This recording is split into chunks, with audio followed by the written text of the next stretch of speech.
All right, welcome. This is the School District of Prescott Board of Education regular meeting. I'll call this meeting to order. Subject, Section 1983, Wisconsin statutes. First time here is to adopt the agenda. Rick, any changes? There are no changes from administration. Okay, we'll need a motion to adopt the agenda. So moved. Second.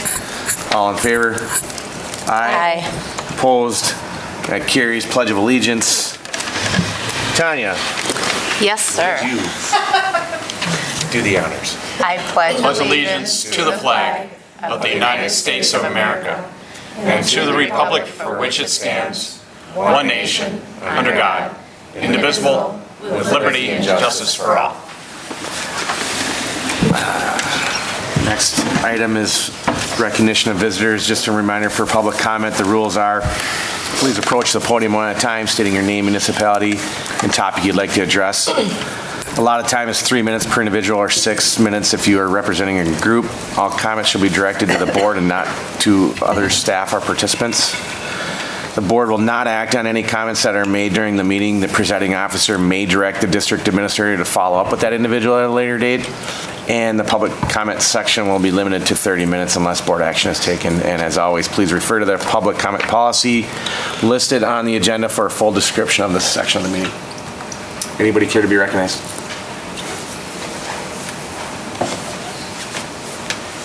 All right, so I'm going to look at McKinsey here because I'm used to talking to McKinsey. My name is Lori Pedretti. I'm a science teacher in the district. As you know, per the current handbook, teachers must notify the district administrator no later than February 1st to qualify for early retirement. There's a concern that the Tier 1 post-employment health benefit is still unresolved. That premium contribution had been frozen since the 2015-16 rate has not been addressed. At the attached, and I have handouts for you. Would you like them now? Yeah, you can pass them. Let me see where I'm at. Yep, thank you. Thank you, Ms. Pedretti.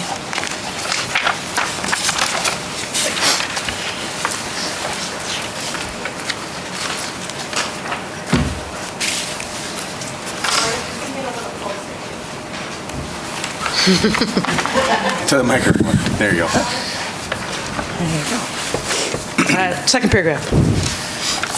In the attached open letter to Tier 1 Prescott teachers dated March 2nd of 23, you can see that Dr. Spacuzza says that he and the finance department will, quote, include up to 3 additional options related to the post-retirement healthcare district contributions for the school board to consider. So what are the, quote, up to 3 additional options related to the post-retirement healthcare district contribution for the school board's consideration that the finance department gave to you to consider? When will we know what those options are? In September, I asked you to consider raising the premium contribution from that 2016 rate to an existing exit rate, or at least closer to the exit rate. Did the board discuss and vote on it? If so, are there reasons the board will share regarding to why it declined to increase the rate? And so then below you'll see a few more things for you to more information for you to review.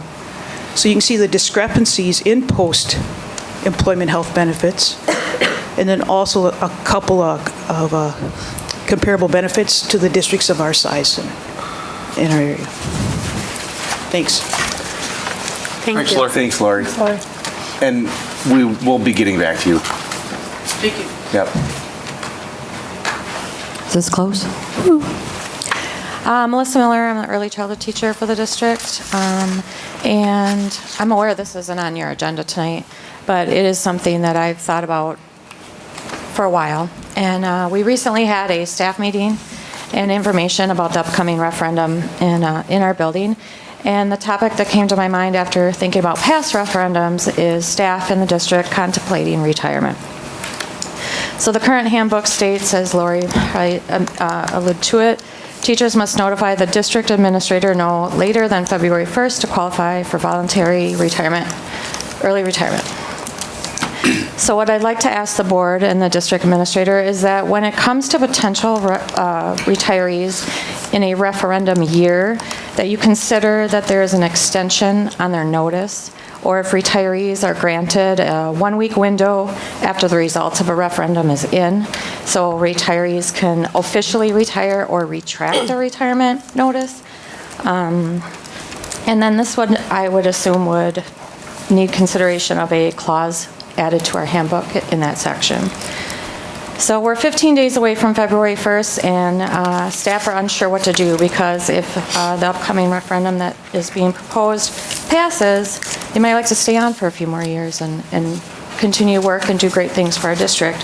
But if it doesn't, we're all aware that there's going to be a shift that can happen in our staffing, and people would be maybe considerate and say, I'll retire, because the younger staff below me would have an opportunity to stay on. And I was kind of thinking about that anyway. So what I'm asking is that you guys consider that in a referendum year, we've had many of them, that you put that clause in the handbook for those teachers to be able to not be pressured to have to say February 1st, I'm going to retire, because we don't know the outcomes of those referendums. I think that would have made a difference in 2016, and maybe it would have eased a lot of employees' minds on what to do. So if that gets worked on or resolved, we would just like to know if that can happen. I mean, it's coming up quick. I'd hate to see retirees be penalized or miss benefits because of trying to make that decision. Thank you. Thank you. Thanks, Melissa. And appreciate your guys' comments. Thank you. Anybody else care to be recognized here? Okay, we're going to move on to business. Actually, good news here. Start with Mackenzie. Absolutely. Mackenzie, Yeah, your floor. I don't have too much because we just had winter break, but as I mentioned before, winter break, end of 2023 was a blast at the school. Administration made school before break as exciting and as memorable as possible before winter sets in for especially the high school students. I know it gets a little tough here. Now school's back in full swing. I was a part of the St. Croix Valley Choir and the Dorian Choir. We went on a field trip to Iowa and just a regional choir. It was a fun experience for a lot of high school choir students. And then I'm sure Mr. Caudill will get to this, but I know wrestling and basketball are doing really well in their seasons. They've had a lot of, game wins and matches won. And then dance team, it's on the slides here. We just won conference, and then we're heading to regionals soon. That's what I got. That's great. Thank you, Mackenzie. Good evening. This is the fun part about having Mackenzie do our good news is we really don't even need it. We're just superfluous.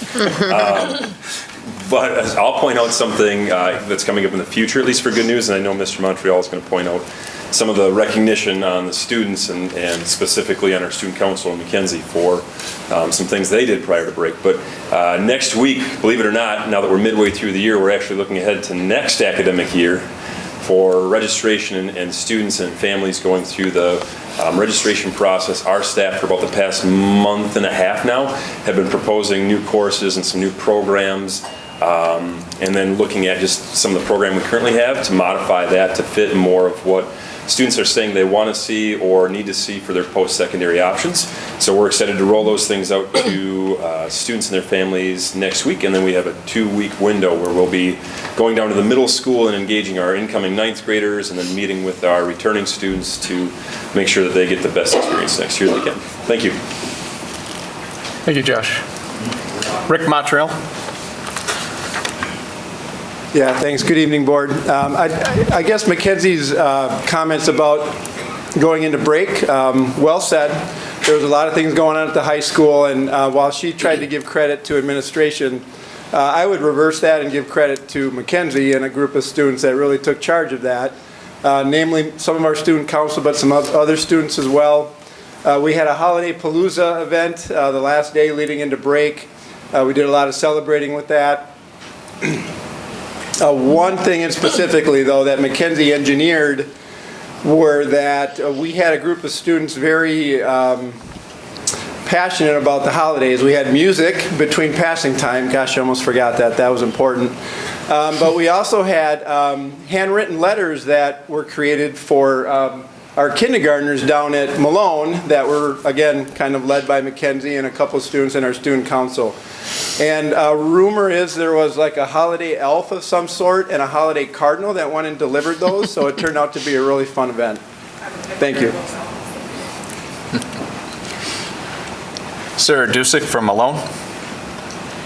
My good news is that kindergarten and 4K registration packets have been mailed so that we can start planning for next year. So if anybody has a student who will be 4 by September 1st, they're eligible for 4K. 5 by September 1st, they're eligible for kindergarten. If they didn't receive a packet in the mail or home to them, that they should contact the Malone office so that they can get registered right away, because we are doing the hand-in for 4K like February 9th. And then we're just collecting kindergarten ones mainly through the 4K centers and then just at the door, so. Awesome.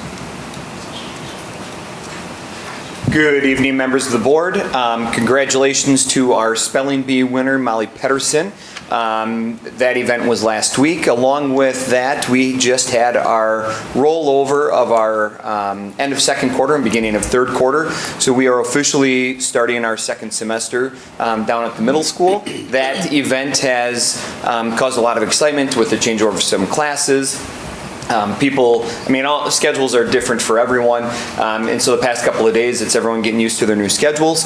Other than that, the other academic thing that we are doing this week is we are at our mid-year. We're preparing for our mid-year meeting with district office and Dr. Spacuzza and Ms. Strand and Mr. Kazmowski, and part of that is we're doing our mid-year FastBridge assessments and assessing where our students are currently at to again work on some different interventions, who needs interventions, who needs some extensions, and so that's our exciting news at the middle school right now. Mr. Kazmowski.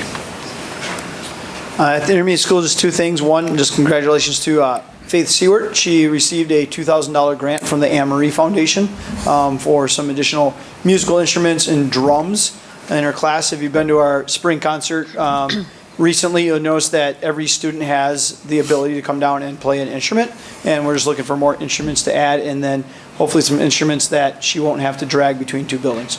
So congratulations to her. As you can see, scrolling up here, Jane McDonough was selected as this year's Chamber of Commerce Educator of the Year. So congratulations to her, and I'll be joining her shortly here for their presentation. And then lastly, it is testing season. We're nearly through our first test. We, by the end of the week, we'll be wrapping up our access testing for our ELL students. And I know Ms. Strand has already entered in, and we've already gotten results back from ACT on our accommodations for the ACT, which is coming up in March. That's it.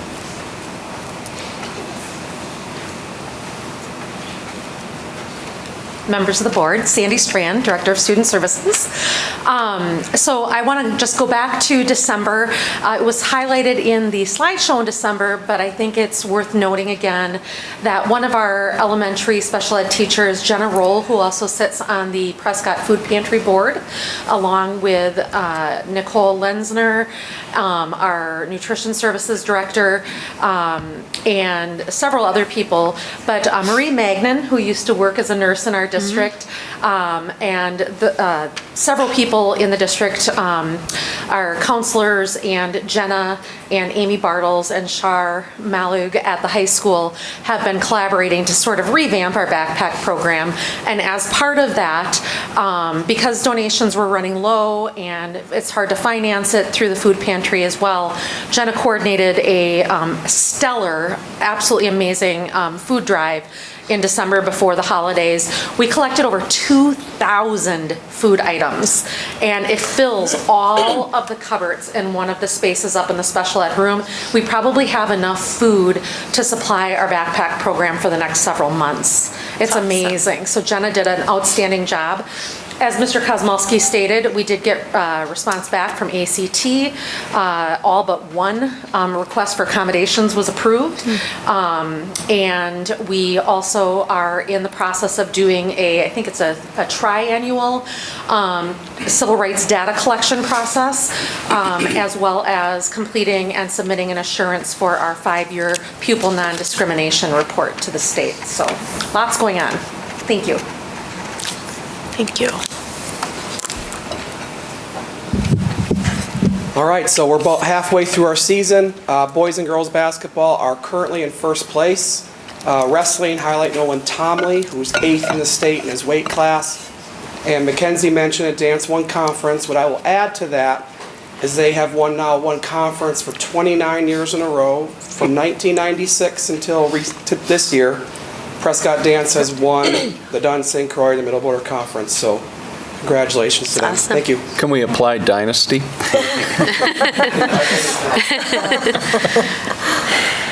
Two quick things. December 20th was the last time we were here. There were a lot of great concerts and things like that. I want to thank Andrea Herzon, who captures a lot of images of the great things that are going on around the Prescott district. And then later tonight, you'll hear from Mike Koika and Sue Gertis with Finance and Facilities.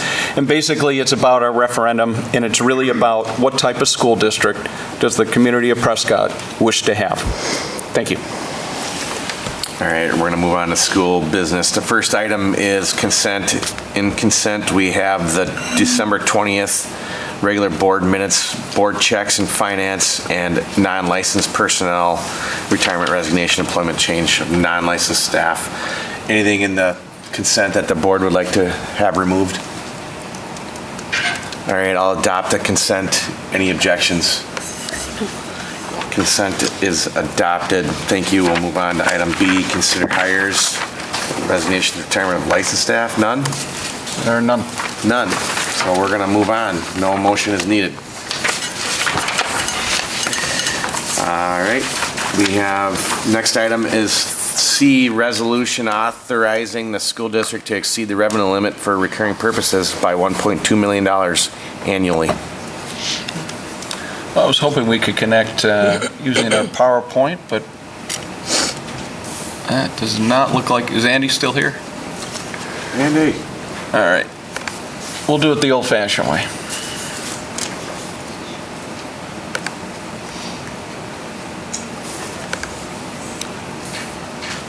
We'll just lose some of the animation.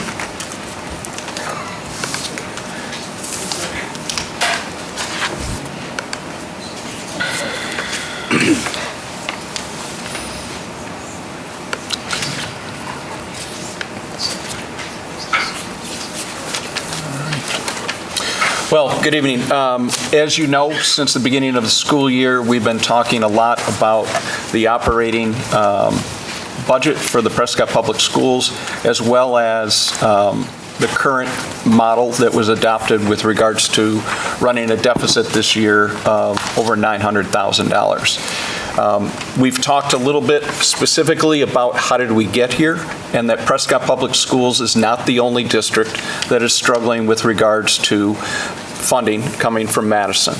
Overall, 82% of all public schools of the 421 in this state currently operate with a operating levy approved by its local community. Partly that is because the burden has fallen to the local taxpayers purposely, because it's been underfunded with regards to what's coming out of Madison. The chart here in black bars shows basically how many years that would be tied to inflation that was decoupled in 2009. The black bars, you can see over the last 8 years, only 2 years did we have per pupil funding that was above zero. And at that time, that was the 2019 and 2021 school year. The 2 years during COVID, there was no additional funding coming from Madison. As you can imagine, that is almost nearly impossible, based on inflation, to continue to run any business that is flat funded for 8 years when you consider all the cost with regards to salaries, benefits, utilities, and personnel.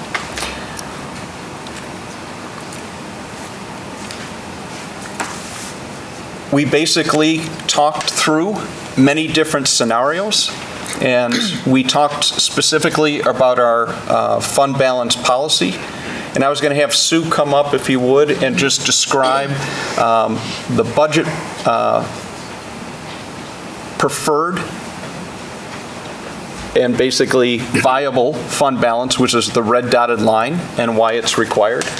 And the two scenarios that we're going to be looking at tonight are the green line and the blue bar, and the blue line, sorry, at the top.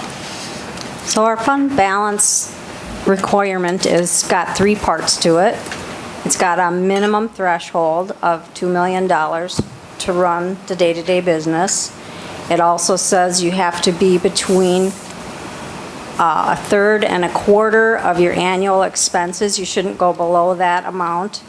And this is to help with the ebbs and flows of the cash. The cash comes in from the state of Wisconsin 3 times a year.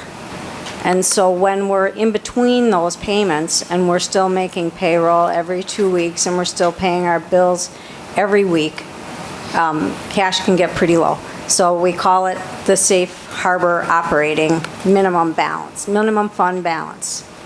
And in avoiding dropping below, we also avoid having to borrow on our short-term loan, which then helps us to avoid having to pay interest expense. So it keeps our costs lower if we can avoid that.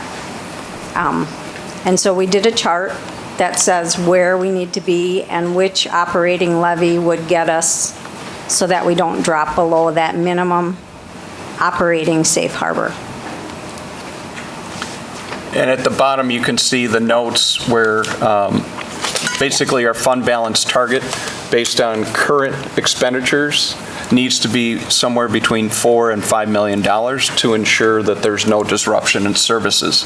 Can you explain some of the disruption of services that would occur if we went below $4 to $5 million in our fund balance? Well, right off the bat, we'd have to invoke our line of credit. But our line of credit is only for $1 million, which would not even cover 2 payrolls. And then we have all the expenses of food service, busing, the fuel. Those go on from September through June very equally. And the cash just does not come in equally. Mm-hmm. It comes in, we get a check maybe in the middle of September, which gets us out of the starting gate. We really don't get stable until the property taxes come in, which is right around now. They started coming in this week. And then it goes down, down, down. We'll get a little bump from the state towards the end of spring. And then we're just in a holding pattern again. And so based on that, this graph was animated last time, but it can't cast. So what I'll try to do is explain that the first red line, where you see it crossing the 0 threshold and a big X, is if we do nothing, meaning that we make no cuts and we are unable to raise money through an operating levy on April 2nd, we will be completely out of cash by the end of the school year 2027. The blue hash marks on the bottom relate to when the next biennium budget will be created by our legislature in Madison. It is based on past behavior. I would predict that it is highly unlikely when they had $7 billion that they would increase per pupil funding. And so our job is to bend the curve. From that, based on the current board policy that you can see is up near $4 million on the top left, we have a dotted red line, and it does start to increase. And that's based on, Pat, you mentioned it, is that based on known information with regards to some things that we know will increase, like salaries. And health insurance. Health insurance, and I think we included fuel. So based on some known parameters, you can see that there's a slight increase, right? The green line is if we were to ask for $1 million on April 2nd, we would be below our safe harbor during the school year of 2028, 2029. Therefore, we did have a long discussion between that and a 1.2 model. We had already discussed during a work session more than that and had decided not to go any higher. At this time, the administration would be recommending, in order to make sure that there are no unforeseen challenges, that the board would seriously consider a $1.2 million operating levy for the April 2nd, 24 election time. The financial impact, we did kind of update this. We had run through many scenarios. We wanted to make sure that people understood that it would increase the mill rate. The mill rate currently is at 7.7. By this, if we are successful in the support of our community to invest in our programs, our personnel, and our performance, you would see a differential increase for a house of $260 per year, or $22 a month, and for a $400,000 house, an increase of $320 for the whole year at $27. The mill rate would increase from the current level of 7.7 to 8.5, and that is exactly where it was 1 year ago and below historic rates. So we came in with 3 questions. One, is there a necessity for funding that goes beyond what the school district can cut? And we came to an understanding that we can't cut beyond $650 without impacting programs and our performance. And are we going to run out of money? And the answer is yes, by 2027. Therefore, we identified that we would go for a operating question, and at this time, the board would the administration would recommend $1.2 million. Anything else, Rick? No. All right, this is open dialogue here. I'm going to start down on the side of the table. Pat, can you start us, or? Yeah, we've had a lot of conversation about this. I don't know that I have any more to add at this point in time. I view this as a necessary step. I can go. I agree with Pat. This is something that we've talked about at least, it's been going on a year. We've been kind of predicting that we're going to be in this situation, been talking about it. We've been saving money. We've been not adding more costs to our budget where not necessary for a while now. We've been really responsible with our spending. I think it was 2015, 2016 was the last time that we went for a levy over cap ride. So this is not something that we take lightly. We don't do this very often. And in this case, I think that basically the state, at the state level, they're asking and showing us with how they're funding us that they want these to be local decisions. And so that's us here. And I don't really feel it's responsible to go to anything less than 1.2 million, and so I agree with that 1.2 million and think this is necessary right now. Vicki? So, my understanding is this is ask once, and this is going to be then in our annual budget every year. Yes. Correct. Permanent. Mm-hmm. So then we don't see at this, so permanently there's not going to be an end. This is now just part of what we're going to be asking for. Mm-hmm. Basically, every year it's going to be baked into the annual. It's baked into the overall revenue levy that would be. The levy that gets approved in October. October, okay. So Rick, if something really unique happens at the state level and they decide to give us a ton of funding, is it something that we could end the override if we wanted to? Correct. You can always under levy anything that's been approved by the community. Perfect. So. Okay. Yep. So it's a good phrase is usually you can levy up to an additional 1.2. Okay.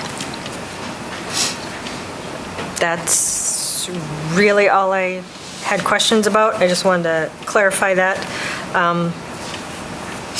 The state legislature hasn't really given us any options. So this is in our control here in the district and amongst our taxpayers, so I think the 1.2 is the least amount at this point that we can ask for. Yeah, I think I would echo what everyone said. We talked about the 1.2. We were very clear about what we needed to continue to be a successful district and to meet everything for the students and the staff that they need. And the 1.2 is where we came out. I don't think any of that is being spent frivolous or any of that sort of stuff. We talked about that. So, and we understand, taxes that when they go up, ours go up as well. So that is tough, but this is what we need. So, yeah. All right, thanks. Mackenzie, anything? Nothing. Yeah, I mean, it's much of the same. Rick, you mentioned that we've been talking about this since the beginning of the school year, but it's been years since we've been talking about this, that we knew this was coming, especially during the COVID years when we basically got $0 from the state over those years. We knew this was going to happen when those federal dollars ran out. And so this has been going on for at least 2 years, maybe longer. I think this board has done an excellent job of probing questions, asking great questions, and coming up with what we need. We've always been told, and the community's always been forthright, ask for what you need. And I think this board has done an excellent job of coming up with that spot where we feel this is what we need to get through. And where it boiled down to me was the biennium cycles. Asking for 1 versus 1.2, the 1.2 buys us another biennium cycle. So that gives us 3 cycles at the state level to see if they can get their affairs in order, as far as I'm concerned, and get public school funding right. That remains to be seen. Well, but it buys us some time. We've been fortunate enough with the support that we've had from the community and the fiscal responsibility by our administration to be able to absorb an entire year with our fund balance to keep things the way they are now. This year, I think that goes unnoticed, that nothing changed this year, even though we were $1.2 million over budget. And we were able to absorb that because we have been so frugal with the money that we have in our savings, so that when this day if and when it came, we were able to absorb it, so we can now have that conversation without having to scramble. And if we can pass this referendum, it'll put us in a really strong position that 3 biennium cycles from now, if we're still in the same boat, we'll be able to have this conversation again without having to make really quick, rash decisions on budget cuts in a given school year. So I think that goes unnoticed, but it needs to be called out again and again that the school district has done an excellent job managing finances to put us in the position where we're not hitting the panic button. I'll hit the panic button after April if this doesn't pass, but we bought ourselves some time with the fiscal responsibility. And let's not also underplay that the belt buckle is tightening next year. We're cutting almost $650,000 that we will have to cut out of our budget. That's not easy. And I know those are going to be tough conversations to have. The administration's been thinking about it and planning. But there's belt buckle tightening going on for next year, even if this does pass. If it doesn't pass, we might need to lose some weight. I don't know what we're going to do, but it's going to be an awful tough year next year if we don't get this passed. So 1.2 for me, I think everybody's on the same page here, and we're ready to vote. Anything else anybody wants to add? For me, quick, a big thank you to Sue. Sue, I think the modeling that you've been able to do this year with the budget, and I mean, it helps allow us to make these types of decisions way down the road. Thank you for all your work. It's really helpful. Yes, I agree. Lastly, with the policy change, do we, not tonight, but like the policy says a minimum of 2 million, that just seems like that needs to be discussed. I don't know. It's like an outdated number there. We'll update that. We need to get it updated. Yeah, but it is 3 prongs, so it Yeah. does include some other I know. characteristics. It just seems like minimum of 2 million is too low nowadays, so. Correct. Yeah. Okay. All right, we're ready to make a motion here if somebody wants to make it.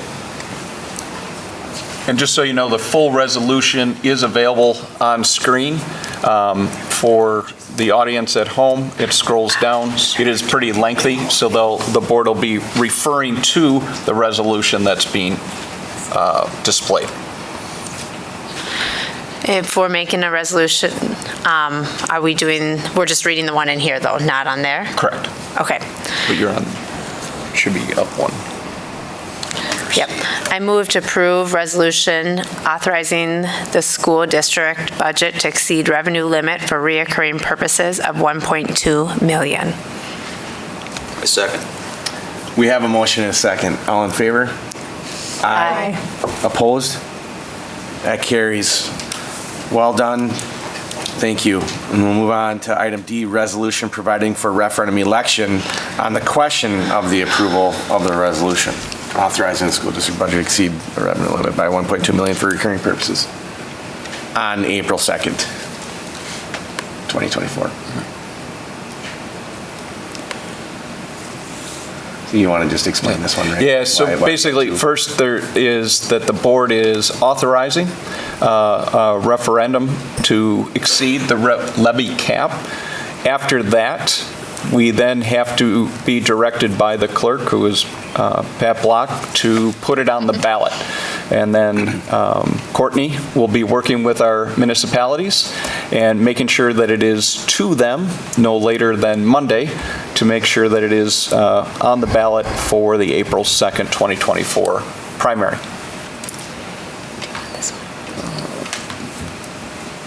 So, this is the question right here that we're voting on? Is that I think on the screen somewhere? it's the resolution to direct Just the to- clerk, okay. yep, to put it on the ballot. Okay. Anybody have any questions on this? I don't see that. Or clarifications? It is kind of, I don't know, It's pretty straightforward. a little bit confusing. So first you approve that you're going to go for the referendum, how much? Now you're going to direct via Pat that it gets put on the ballot. Okay. Any questions, Helen or Vicki or Mackenzie, anybody? Okay. Mike, real quick, and this is the language that we are approving as part of this resolution and our That's vote what- right now, right? Exactly, I'll pull that up Yeah, so that's you what I can was see wondering if what's. you could get it on the screen.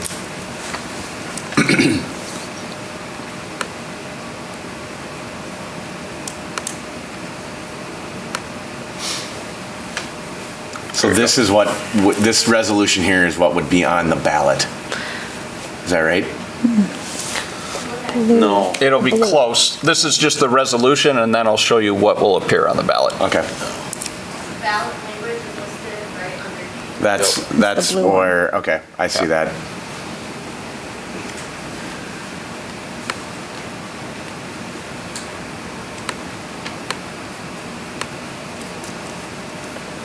So this is the resolution that is in front of the board for a vote.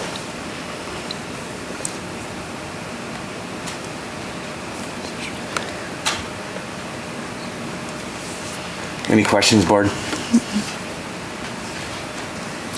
I move to approve resolution providing for a referendum election on the question of the approval of a resolution authorizing the school district budget to exceed revenue limit for recurring purposes. I'll second. We have a motion and a second. All in favor? Aye. Opposed? That carries as well. Thank you, thank you, thank you. All right, we're going to move on to item E. Consider open enrollment programs that are closed due to DPI guidelines. This is an annual occurrence, and I'll have our Pupil Services Director, Sandy Strand, walk us through. All right, so as Dr. Spacuzza mentioned, this is an annual thing that occurs in January in every school district in the state of Wisconsin. We are required by state law to establish criteria for accepting or rejecting applications for enrollment from non-resident pupils, including in our special education programs.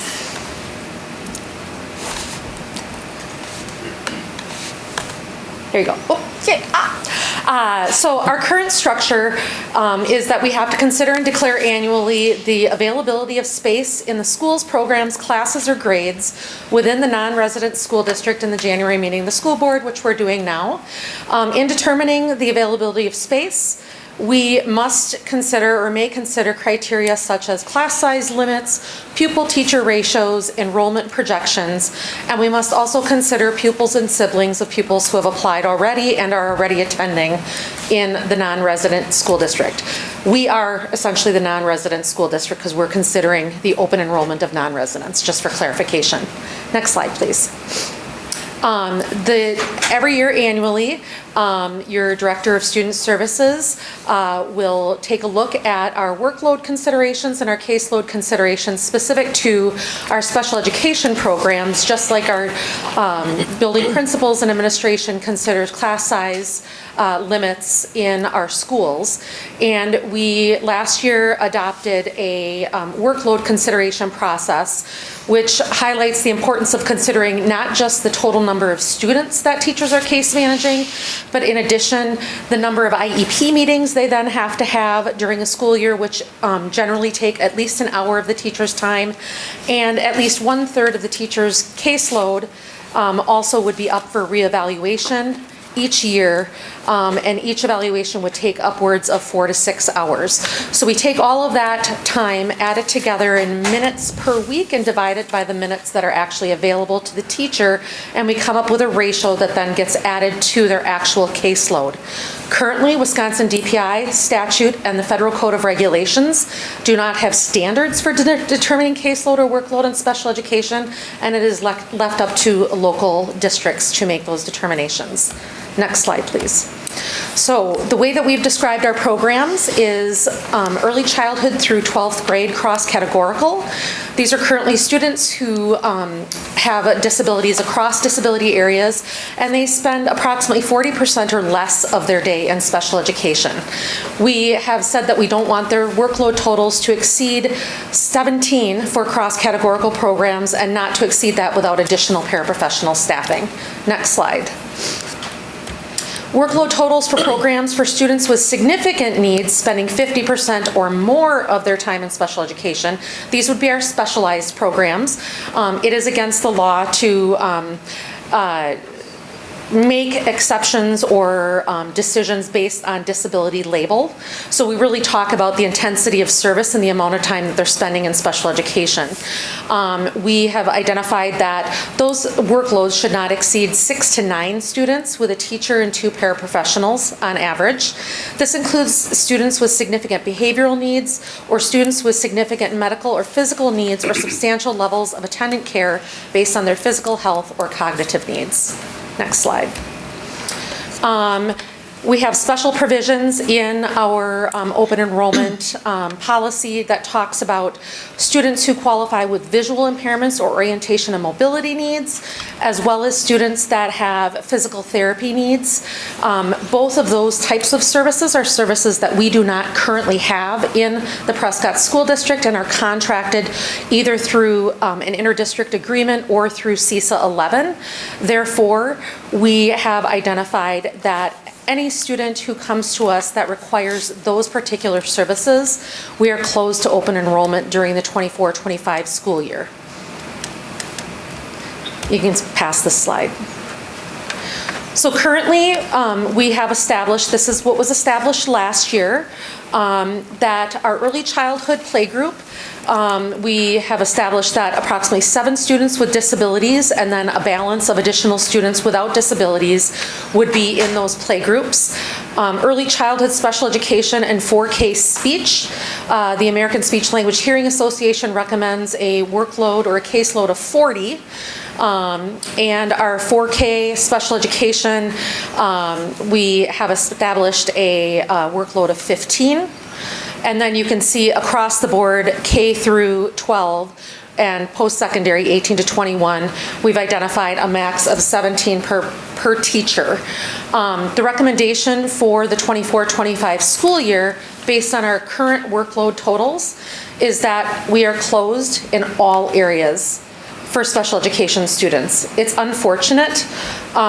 Many of our districts around us, River Falls this past year was closed to open enrollment for students with special needs.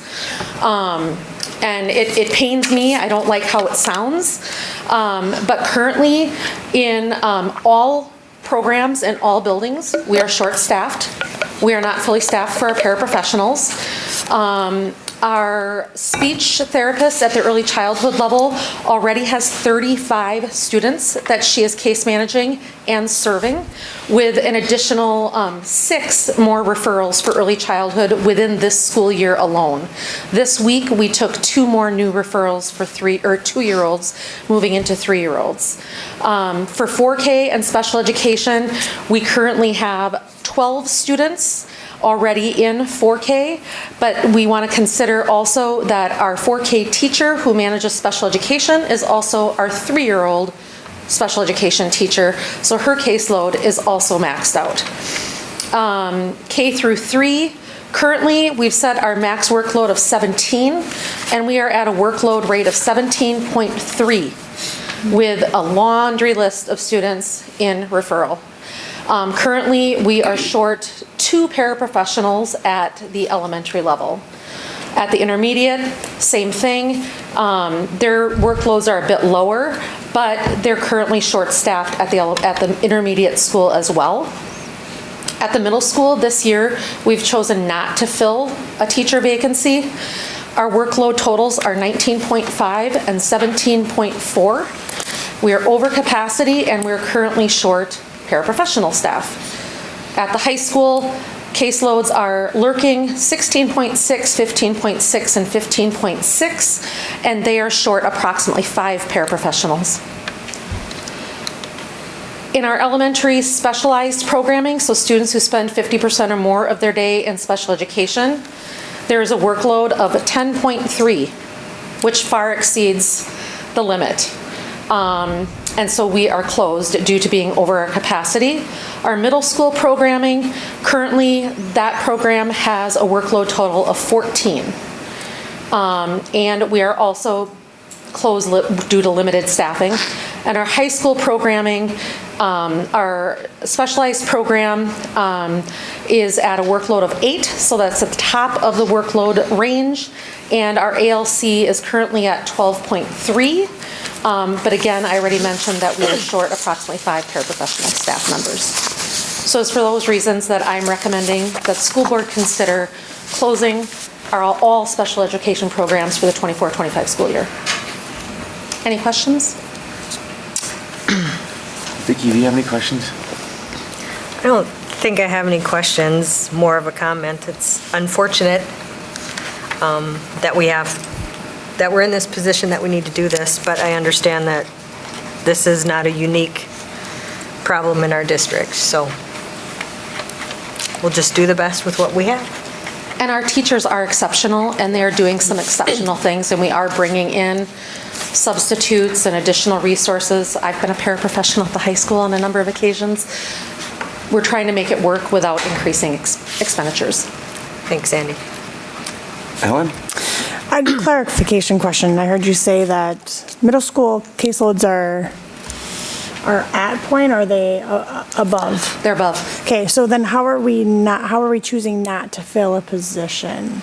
They rose above that level after we made the decision to not fill the position at this point. Okay. That would be the only concern that I would have, because if rose after, and we would have to, if we're going to follow these numbers, then we should, if we're going to close it up, which I get it, I get the closing of it, I would say I would have a little leeriness of not filling that position. If the reason we're closing is to make sure that our staff is properly, has the time they need to be successful, to not burn out, to service students the way they need to be serviced, I would question why we wouldn't fill that middle school position. Yeah. Can I, a follow-up question is, I understand like 19 is just 2 over and it's a recommendation, right? So 19 is just 2 over, so I totally acknowledge not hiring another full-time staff is probably not quite, we're not quite there yet. But at what number? Because these are referrals that are coming in, and so like we, within our district, we can't deny access to special services within our district, so we wouldn't do that, and that's why those numbers keep rising. I'm imagining and hopeful that you probably have a number where you're like, okay, if we get to this number in that caseload, we're going to recommend the hiring or an increase in staffing. And is that something that you are considering then? Yep, that's a really good question, Tanya. As a matter of fact, at the elementary level, we did begin in, was it October or November? They were especially stressed out with the service minutes. So there's a difference between the middle school and the numbers. They have bigger caseloads. Number of students, but they have lower numbers of service minutes, whereas at the elementary level, you have more kids and you have more service minutes. And what we had to do was an audit of all of the teachers at the elementary school, and we just determined that even though one teacher had more kids on her caseload, she actually had fewer service minutes to deliver, and therefore it was reasonable and there was enough time in the week with appropriate grouping to be able to meet those service needs. When we foresee a situation where we're not going to be able to meet all of the service minutes on the IEPs, which is a federal requirement, that is when we make a move to bring in additional staff to provide those services. Great. So it sounds like things that you guys are thinking about and are open to those conversations. Yep. Good. Tanya, do you have any other questions while you're at it? Yeah, I mean, I just want to comment too, it's unique to me that in the state of Wisconsin, we can close programs for students with disabilities. I'm not familiar with that, but I obviously know, working on the board, that this is what happens in Wisconsin. And I guess, although it's, it also pains me that we have to close our doors to some of our kids that I think could benefit from our services the most, it also really protects our staff to be able to do their job, to be able to do it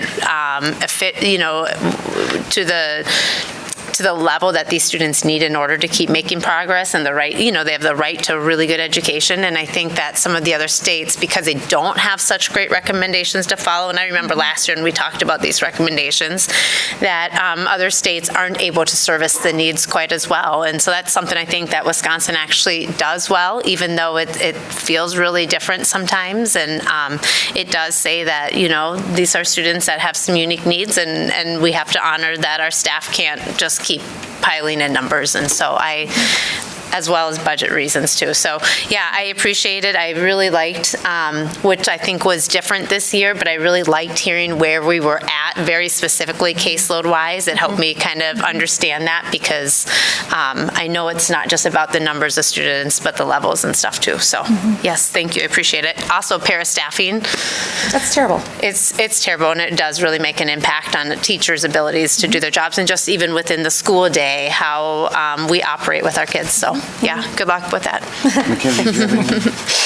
Basically just what everyone said already. I mean, it's kind of on what Tanya was saying. I think it's really important that the students that are already in the program get the like attention that they need, especially like being in the high school and like seeing it. And I mean, it can get to be a lot, and I think it's important that they're able to give their full attention. Absolutely. Pat? No, even though probably out of the scope of this question, Tanya, Helen, thank you. Those were some of the same questions that I had, so appreciate it, Sandy. I have nothing further. Great. One question, I guess. So we're sure, do we have open postings for these positions, or are we don't have them? No, they're posted. They're posted. We're just not able to fill them. That's how tough it is to fill. We did move to hire long-term subs into 2 of our positions.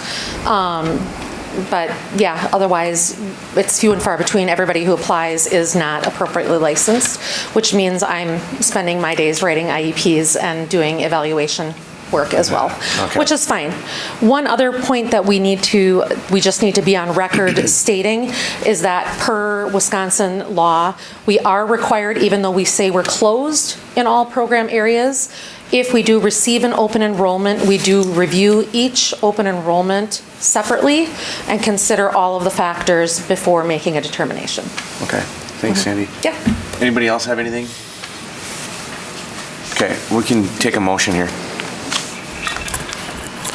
I move to approve open enrollment programs that are closed for the 2024 to 25 academic school year as proposed in the workload document shared tonight, specifically slides 9 and 10. I'll second. She got it for sure. We'll go She's so Vicky. fast. He wins that one. We have a motion and a second. All in favor? Aye. Opposed? That carries. Item F is consider approval of Prescott Public School academic calendar. Where'd Michael go? He had to go to. Michael is with, because he wears two hats, both as the principal of the intermediate. Our grade 5 teacher is being recognized tonight over at the Chamber of Commerce, so we asked him to go over there, and also his second hat is teacher and learning. So for two reasons, he is there. Believe it or not, he was very nervous about trusting me with this slide presentation. So we'll see. I'm sure he will review and give me cliff notes tomorrow. But we were in a very good, strong situation that the academic calendar, we had two viable options. Basically, almost everything that has been done is in a participatory way. It basically came down to two options which really differed on how long the winter December break would be, and then therefore would push the calendar in a little bit further into June. Based on the recommendation from the school board, Michael did send out a survey, and the results, luckily, were not 49 to 51. Basically, the top just talks about who participated in the survey. We had 118 different responses, and then basically between the two options, you can see option 2 is in red and just shy of 60% preferred that, and that is that they did not want to return on January 2nd, which was a Thursday, and would prefer to return on January 6th, which was a Monday. It does push us out a few days beyond the May into June 3rd. Overall, administration was indifferent and had no strong reservations about that. Obviously, there are pros and cons about having 2 days to get kids acclimated and back into the flow, but overall, there wasn't anything significant from our point of view, and therefore, we leave it to you, but administration would say that there is no compelling reason not to go with option 2. Tanya, any questions on this one or thoughts? I think you did a great job. I hope that Michael watches this. You did a great job. I assigned it to him. Yeah. Nope. I don't have any compelling reason to not agree with the teachers. So if they think option 2 is the one, let's do it. Pat? No. Option. Or option 1? No, option 2. Yep. Yeah, that's Okay. like. Did I mishear Didn't I you? say? Okay, I just want to make sure. Option 2. Yeah. Okay. Yep. No, I'm glad, a nice process that was followed, and so, yeah, no questions. Vicki? No questions. Helen? Yeah, no questions to us. Mackenzie, do you care about next school year? Nope. What would you vote for here? Huh? What would you vote for? Option 2? Sure. Mackenzie, do you know when your spring break is next year? No idea. Not yet. I would have went option 1 if I was voting, but you know what? I'm not gonna buck the survey. Mike, you can vote whichever way you want. All right. We can take a motion. I move to approve the Prescott Public School academic calendar for the 2024-25 academic year. Which one? I just feel like it should say option 2 in there. I was wondering that when I read it. Option 2 as presented tonight. Thank you. I'll second. We have a motion and a second. All in favor? Aye. Aye. Opposed? That carries. All right. Item G is consider the addition of a PSD fleet of vehicles to To include the 36-month lease for the Tahoe. Yeah. So we had information and discussion on the next two items. I've asked Andrew to come back in front of you. He'll start with this one, which is adding to our overall fleet. You had a discussion. I put up the letter that he presented to the board last time about the challenge, the solutions. Do you want to just do a quick thumbnail sketch? Yeah, so apologize, I lost my voice. It's coming back, but not quite there yet. So this proposal is to allow athletics to use private fundraising money to lease a Tahoe to help facilitate the needs of the department that sometimes are challenging with transportation and what is offered, and will also alleviate their pressure to fill all those needs with their current fleet of vehicles. The money is all privately raised. It'll be a 36-month, and then we'll work out the terms with Cerna House on how often the lease will be paid for. But coaches are able to drive the vehicle with the successful completion of background check. It is able to tow the golf trailer and fill golf's needs, which is the sport that does use the vehicle the most. And we had that issue with, as I mentioned last month, with state this year, where we had to rent a vehicle because the district didn't have one for them to go to Madison. And so this will allow us to meet those needs. So happy to answer any further questions that you have, if anything has been circulating over the past month. Helen, any questions on this or comments? I think we talked about it a little last month too, but I know that it's private funds that have been fundraised. It's just very hard to swallow a little bit when we're talking about a referendum and we're talking about budget cuts and all that sort of stuff. So that's difficult. I do appreciate all the work you did, and I do appreciate the fact that golf and other sports in general need that. Yeah, that's the only thing. Mackenzie, anything? No? Vicki?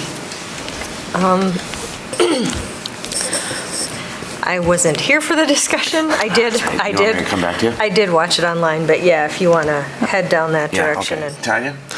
I read the letter and stuff, so I'm just kind of reframing questions to make sure I understand correctly, but this is at no cost to us.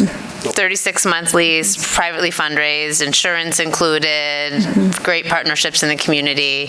So to me, this really feels like a win-win and solves a problem that we can't afford to solve ourselves. So for me, it's an example of our community stepping up and helping out. So.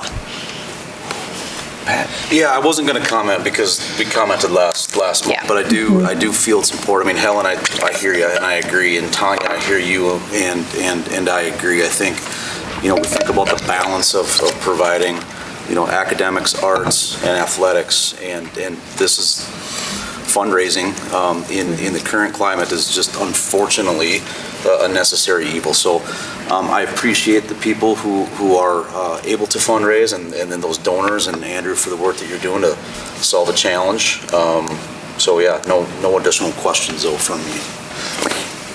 Maybe I missed this, but can I ask what fundraising it was? Just like if it was specifically the golf team, if it was all the above, if it was vertical, whatever that was. And because sometimes fundraising, if you know what it's going for, then you're willing to give more. If you think that it's going for every team and then you find out, whoops, that just went for the golf team, you're like, oh, wait, or a vehicle. So if you can give a little more clarification on that, that'd be great. So the teams were not asked to fundraise for this. The teams were informed that to help pay for the insurance, there'll be a little bit asked for based on mileage that's used throughout the year. But this was an athletics fundraise, the overall umbrella, because what I didn't want was teams fundraised, 5 teams fundraised 95% of it. Then it's like, well, we get the priority. The other teams like, wait a minute, we help fundraise, and then all of a sudden, I'm dealing with the infighting of who gets to use it. So what the coaches are told, it's athletics fundraising. The priority will be given to student needs. So if it's a coaches conference versus the golf team gets it. So yeah, so it wasn't, the teams were not asked to fundraise for this. I don't foresee that, but maybe in 3 years, if we renew it and we're in a position to still fundraise, maybe the teams are asked to. I was hesitant to do that because I want the teams to fundraise for their own desires and wants. And golf specifically, we had good conversations. I did not want them feeling like the onus was on them to figure this out, because that just didn't feel right. So this was an overall athletics, so that's equitable between all programs, whether you're golf, dance, cross country, whatever the case may be, whatever needs are out there. One of the things that has changed, we asked this last time, are other teams besides golf able to use it? Yes, but yeah, golf I know will probably take priority because of the size of it and all that kind of stuff. But one thing that has changed for our golf team is that they've moved up to a different division. And I presume that means their travel will be further in a lot of cases. They will.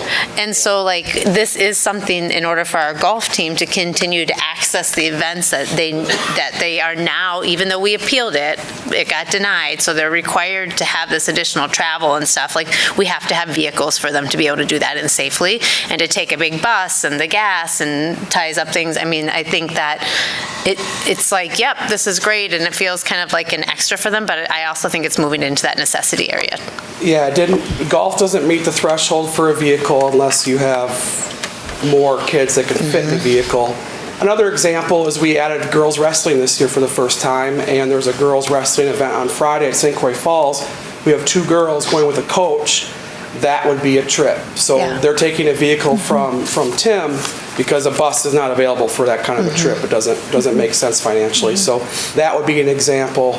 When Breck and Schomer went to state for cross country, they would all fit, no bus available. And that's Tim draws that line on what is reasonable for a bus and what is not.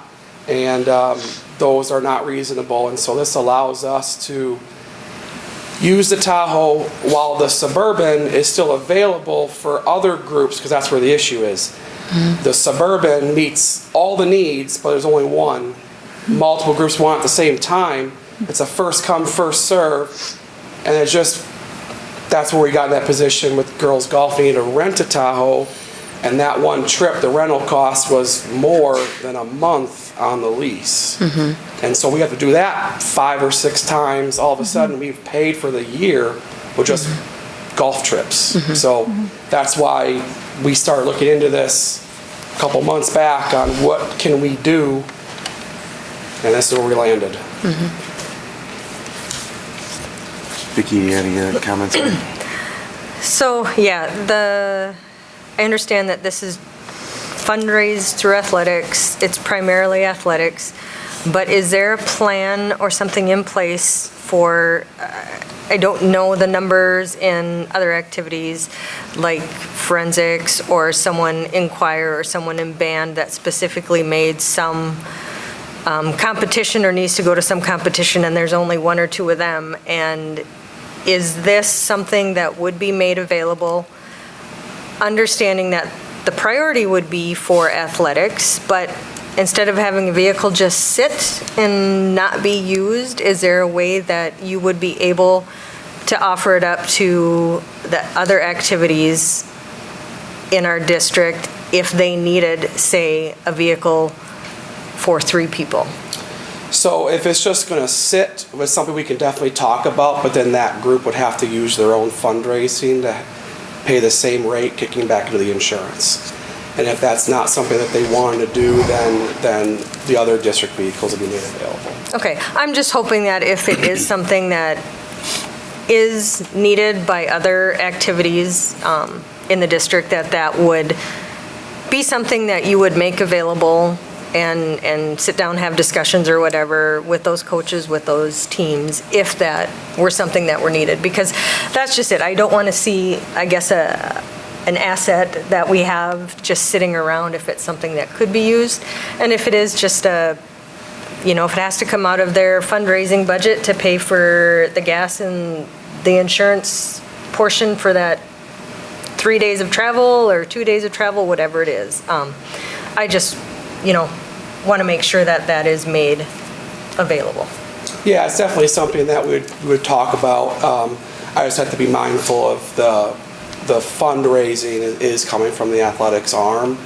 But if it's just going to sit in the parking lot, and they do have the fundraising to pay the same rate for the insurance, there would be really no reason to say no. Okay. And so we aren't just going to let it just sit Okay. parking lot. Yeah, Andrew, I think it's a great idea. It's a lease, it's only 3 years, so we can evaluate, or you can evaluate after 3 years to see if it's going well, and if you need to make changes, then, you can do that. I think it's a good idea, so I'm on board. Anybody else have anything? Otherwise, we can move on and vote. Somebody make a motion here if they want to. I move to approve a 36-month lease for a Chevy Tahoe. I'll second. Motion and a second. All in favor? Aye. Opposed? That carries. Thanks, Andrew. And then next one is girls softball video board. Yeah, this is something that's been being worked on for a year, about a year. And we were able to get all the pieces to fall into place to where we can come forward to you. So I'm just going to run through it. You had the memo, and then answer any questions that you have. So on the details of it, first I'll say that the reason that you don't have a lot of pictures and stuff is that we are going to kind of be able to customize it, just because it would be the first high school in the state that would have one. We would join University of Wisconsin to have one, so it would be a great opportunity for us. It would be at Biggs Fry Memorial Field, the Jackie Riley Sports Complex. We were able to take advantage of a promotional deal with Daktronics, and so we are getting this board at about a 33% discount and at 0% interest. So in January 2024 was the last month this was available. So we literally used every month we could to ensure we had this right. The board will be 7.5 feet by 25 feet. For context, the large board in the gym is 8.2 feet by 14.8 feet. All the cost of it is 100% fundraised through our current efforts with the gym video boards. It'll be 5 years at $25,000 a year. Electrical was about $12,400. The reason we were able to do this is because Patax IGA, a great partner of ours, allowed us to essentially refinance our debt to them from the gym boards, because they allowed us to do that at a 0% interest, which saved us thousands of dollars when we did that year and a half ago, 2 years ago. And so the current money that we have coming in, instead of going to Patax, is going to be able to pay for the lease, and then working with Pat on our repayment plan with essentially money going directly to them, and then sponsorship spots. It kicks out the debt to 2033, and it allows us to do this. The second piece of this is we had to make sure we had enough money coming in for the life of the 5-year lease. And so with our current agreements expiring after 3 more years, we had to secure extensions. And we were able to secure extensions from Hudson Physician, Sterna House, and First National Bank. They did 2-year extensions, which will be through 28-29. And then River City Stitch and New Adventures Learning Center actually did a 5-year extension, which will kick their partnership with us out through 2031-32, which then allows us to cover the costs of the board comfortably, and then be able to pay Patax back, and it will allow us to have another revenue stream out at the softball field. We are starting to generate some interest of other businesses wanting to see what they can do to get involved. And so this is a great opportunity for us. It allows us to have, again, additional fundraising opportunities to help cover costs, projects, things that the district may be unable to do right now. It allows us to put ourselves in a position to cover things, at least in the short term. So like I said, it's a great opportunity. Talked to some of the girls today. it's exciting. I kept this pretty under wraps for a long time because I didn't want to get everybody excited and say, oh, sorry, we're not going to do it. So like I said, it's been a year. It's been a lot of conversations around this. It'll be just like the gym, no Fund 10 money, all fundraised, generated, go right back into it. What an opportunity for softball, girls team that it'll increase notoriety of that sport in our area. And then to be the first high school in the state is going to be pretty special. So be happy to answer any questions that you have. I think we put this on the agenda a couple times. I had to pull it because some things fell apart last second. Happy that we're able to finally bring this forward. And we got a much better deal than we would have earlier in the process. So happy to answer any questions that you have. Tanya, you got any questions here? Well, you all know I love softball, but I want to kind of put that aside and just kind of ask a couple questions about it. So yeah, I remember when it was on our agenda about a year ago, and I've been anticipating it coming back, and so I'm excited to see it back. And one of the things that I was hoping to see more of was things like this coming from the revenue that I know you're working hard to build through our other scoreboard. And so I think like that's kind of the beauty with that scoreboard there is our businesses are able to invest within it. They're able to advertise, and it's a revenue builder for unique projects that we would not normally fund. And so a year and a half later, we're already starting to see where we're able to expand those opportunities into an additional revenue builder that will, again, it's not money that goes into our regular budget. So to be clear with that, this is money that is considered fundraising type dollars that go into kind of unique projects for sports teams and potentially clubs and stuff like that. So yeah, facilities too. Facilities. There's some facility things we want to do that we know if we want to accomplish them in the near future, we're going to have to generate some funds, and this is a great opportunity, especially at Biggs, where some things we need to do soon that we're going to have to fundraise for to get those done. So I think it's great. I think going around to, I have a daughter that plays basketball now, and just going around to the different gyms in the area, so many of them have the electronic scoreboard. I think there's only a handful that don't at this point. And so it'll be interesting to kind of see as we begin a path, if we begin a path with having a scoreboard, what that looks like in the future for other baseball and softball fields. So within 2 years, we expect every middle border school to have video board in the gym. Yeah. Amory and Ellsworth are talking about it now. I'm pretty sure Osceola put one in this year. I have a picture of it. And then Altoona's talking about it. So that is, I don't know how fast the softball thing will move, but once we put the boards in the gym, it went light speed across our conference. And it's because it's an opportunity to generate funds. And when I fundraise for these things, I try to sell a product and make sure that the businesses get something out of it. It's not a, hey, throw some money our way and thanks. It's what can they get out of it, and I do everything I can to ensure these opportunities push business towards them, because that's the opportunity that they have as well to grow their business, and it's been a really good partnership so far. And we're excited to expand that. That's awesome. And just some clarity questions in on the dollars. So all the money, no money is coming out of our budget, our athletic budget. It's all revenue built from the past probably year and a half or so of having our electronics. And then it's a 5-year lease. And at that time, would we consider... We'd have to reconsider our funding, I would imagine, and think, are we able to continue to have our businesses buy in? Yeah, so after 5 years, we would only be continuing to pay the tax. You can see on the chart that the payment increases significantly to pay that back. We were going to have it paid back in 5 years. We've made 2 payments so far, and so instead of making the next 3 payments, we'll make, through 2033. And so we're very grateful, because if that wasn't the case, we wouldn't have been able to generate enough new money with that debt still there to do something like this. And so we were planning on doing it, but not for 3 or 4 years, maybe longer.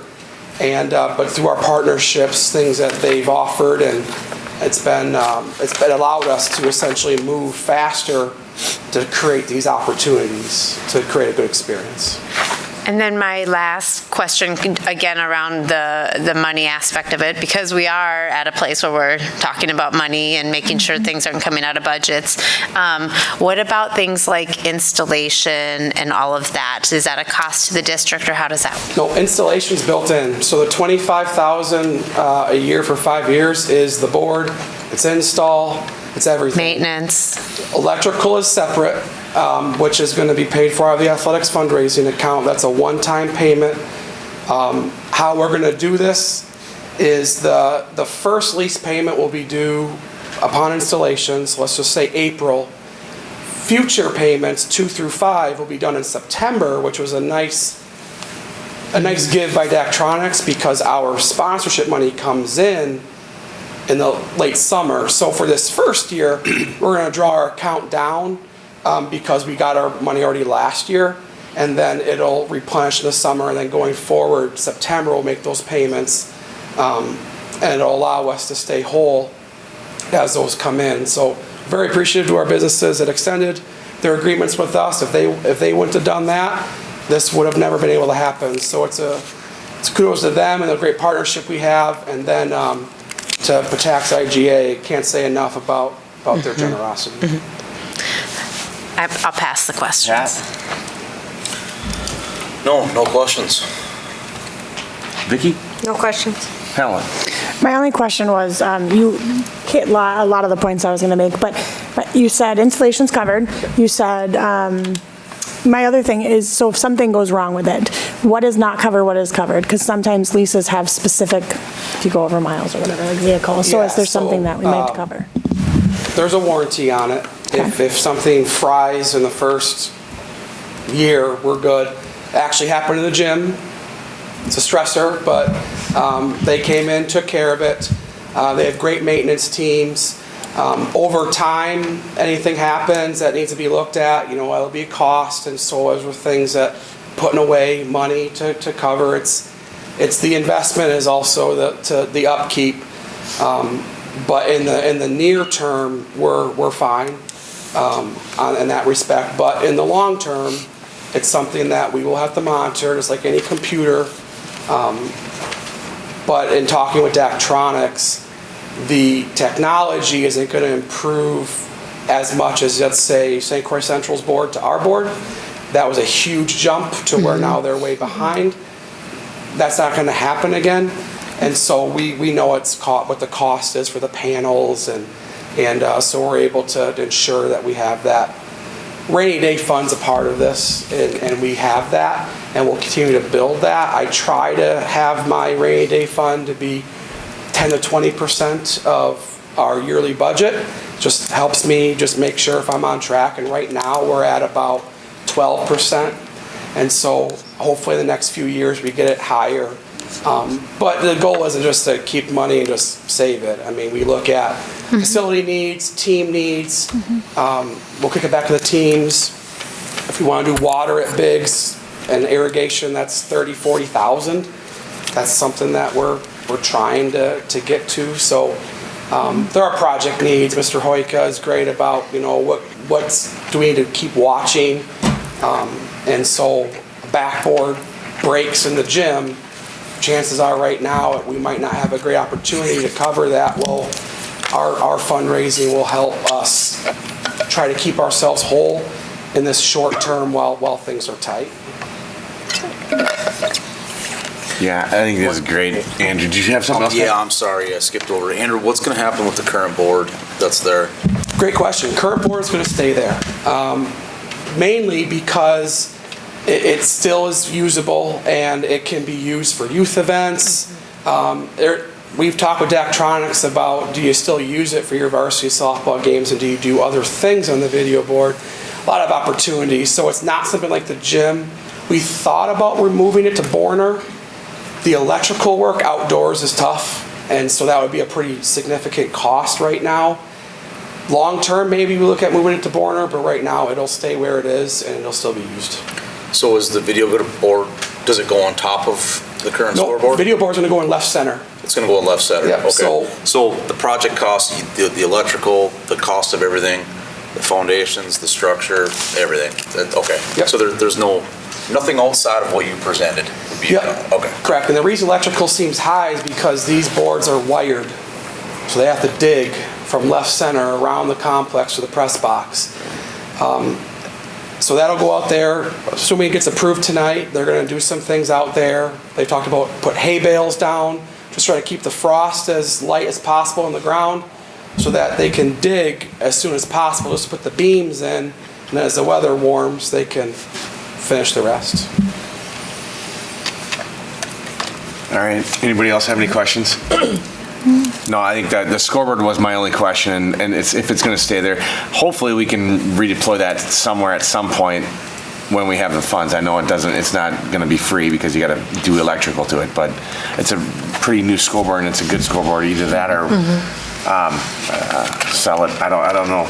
But Well, I know we talked about Borner, but also I think Dexter is another opportunity for placement, so. And there's other fields, there's the JV field right up there too that could use it, but I know there's probably plans to gut that field too at some point. We actually would like to move home plate to the school. Right. Just for certain houses parking situation, so. It could be used there. All right, anything else for Andrew? Otherwise, we can take a motion. Thanks, Andrew. Thank you. I move to approve the purchase of a video board for the high school girls softball team. I'll second. We have a motion and a second. All in favor? Aye. Opposed? That carries, and we are done with business. Thank you. And we're moving on to info and discussion. And the first item is the update on the current infrastructure referendum and summer work planned in 2024. This is going to be a multi-person presentation, and I'm going to ask Sue and Mike to come up after I get to slide 42. I meant 4. At slide 4, I'm just wondering if you guys are still listening, all right? So at the 4th slide, we'll have Mike and Sue come up, and then Sarah Dusick will also be on deck. We could not be in this position without the work that Mike Wyka has done over the number of years, and then a decision by the board to create Fund 46 to kind of have a capital budget that's allowed us the ability to kind of knock off things that have been in great need and are at great prices or huge prices that our budget could not afford. In addition, similar to Mike Matzick's comments earlier, is that when the community knew that there was a need, they've always stepped up. And the reason that we're able to do as much work as we have accomplished, and you have all of the facility lists that Mike had, we provided to you everything that then got completed and redlined it. And basically, we are in a great position because of the investment in our community to make the 3 older buildings completely functional by the end of summer 2024. In addition, we have, we're at the midpoint of a multi-year project and wanted to walk through 3 of the buildings on December 27th, and we're really appreciative that you extended winter break for next year so Mike Hoyka and I can continue to do extra work during the winter, is that we met with Markin & Johnson, River Valley Architects, and all the different vendors and walked through each building for the work and staging for summer 2024. So we walked through Malone, the intermediate, and the middle school. What I want to make sure that everybody is aware is that even with the flip of our middle school to 1220 St. Croix and our 4th and 5th grade over to Elm Street, that the amount of work that's about to occur and the buildings that will go offline will be greater than what happened over the summer. And that is, it's going to start with Malone. This building will be completely off limits in that the gymnasium, 100% of the ceiling tiles, all light fixtures will be removed and it's very similar to the energy efficiency work that we did in 2018 over at what is currently our middle school. We have roof replacements in 2 sections. We're replacing windows, but not all, down the corridors that you've already seen. And we are adding the LED lights to make sure that we are more energy efficient, but also adding the motion sensors so that they actually get the full benefit of the reduction there. We also will have the security cameras upgraded, interior and exterior. And later in this presentation, we'll be talking to you about where we are sitting financially and some additions that we would like to propose on the work scope. For the intermediate school at 125 Elm, on the second floor, 100% of the unit ventilators will be removed. These unit ventilators currently exchange air between the outside wall. We are moving all of the ductwork and the piping up through the ceiling and then into the roof. It is not a roof that is scheduled for being repaired or removed, so we are hopeful that nothing is created by doing that work, and that is why we're going to talk a little bit about contingency funds, is that there are $245,000 that are in escrow heading into the summer to cover any unforeseen issues. And because we are removing all of our windows, or not all our windows, a majority of our windows at Malone, we are going to be removing unit ventilators on the second floor of 125, plus boilers, and having to put in a new chimney from the basement all the way to the top. There are going to be cranes and things like that. The electrical panels and gymnasium fans and air conditioning will be added, and that gym will be off limits during the summer. And then the middle school, we do have that the roof, the Malone Elementary, we talked about the roof. Middle school, we have the roof that'll be changed. We've been working with Mike Koika and Market and Johnson. We did a fix early last summer to basically tie in the brick veneer that is on the football side parking lot, but it needs to be completely overhauled. And that is a new but required set of work, and we'll give you a couple options. I'll have Mike Koika walk you through the different options, both aesthetic, insulation, but also price point. The middle school will have light sensors put in, motion detectors. The kitchen is the last remediation for asbestos. We have the exhaust hood with fire suppression, the boilers, electrical panels, and the backup generator. The reason I mention that is anytime we're doing electrical panels, that means the intermediate school and the middle school, we will be offline with electricity for about 2 weeks. And so we have had, and I appreciate the work that Sarah has done with our YMCA. They are unable to continue to work, be housed at Malone Elementary. Historically, they were approved at the middle school, but that is also going to be one of the major renovations. So we're going to be placing them at the intermediate. We're working with licensure, but that will be a go for this summer. So there's a lot of logistics, a lot of planning, and it is more than a full-time job just on top of keeping all that straight. So at this time, I am going to ask both Mike Koika and Sue to come forward. We wanted to share with you one of the issues, and there we go. What you have on the screen at the top is that you have a side view of the corner, which is door 4 and then door 5. This is the parking lot that is in between the varsity football field and then the middle school.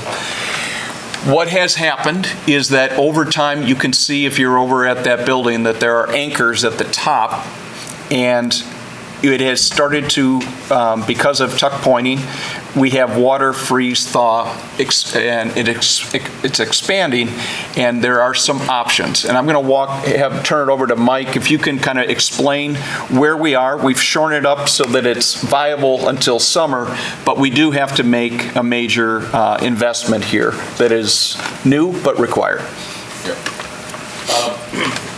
So he was on where with the moisture getting behind the brick veneer and the thaw recycle, it's pushing it out.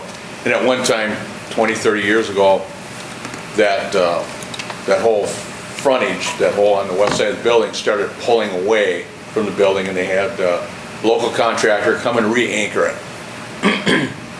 So now it's starting to buckle under the bottom. So that's the problem we need to address. And it's like, is the problem just 9 courses? Or is it all the way up? So they came up with like 4 options. One is replace all the brick, completely replace the brick, and re-secure it, steel structure to support it and everything, and that's about $450,000 to do that. And that's just on the west side. And that's the only side where we're talking about working on this project. Another option was just to take the 2 inches or the 9 courses of brick out, just cut them out, seal it, insulate it, and put a metal fabricated wall on that, which is about $106K. It's a good option, but it also comes to what I've been thinking long-term, looking at the buildings long-term. It's like, we already had one problem with this wall where it was pulling away on the top and had to be re-anchored. So if we only replace that and we start to get into it, and we find out the rest of the wall is maybe some other structural problems, won't know until we start actually doing the work. It kind of comes to the point of the next option there where it's all metal, and that's removing all the brick on that west side, sealing it, adding some insulation, and then going with a metal fascia on that. That will eliminate if there's any other potential problems with the other brick down the road. That's a complete fix. And that's $245. So there was one other option, and that was just replacing the brick to 2-inch, or about the 2 feet of brick all the way around the 9 courses. And I think that was like about $155. Exactly. Yep. So I didn't figure out the square footage on that, but just real quickly, the $245,000 per square foot would probably be your best value for your money, replacing all of that, eliminating any other problems that could be maybe there, plus adding some more value. And Mike, can you talk also a little bit about I did present to the board kind of that piece that's in your facility room where there's channels so that there's an air gap and also the ability for water. Can you explain why that's important, how that? Well, part of the problem that we have here is that moisture got trapped behind there. So when they do that steel panel, there's a grid system that goes in there. There's waterproofing. So any water that gets in there, it's able to get back out. And the panel system's very similar to what we're also going to do on our mezzanines to take care of the rest of that water issue on the bricking.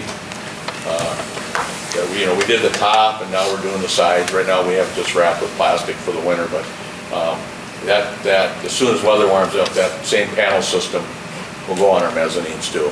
So. And Mike, what would based on price point and making sure that we're not in the same boat 5 years from now, what would you recommend?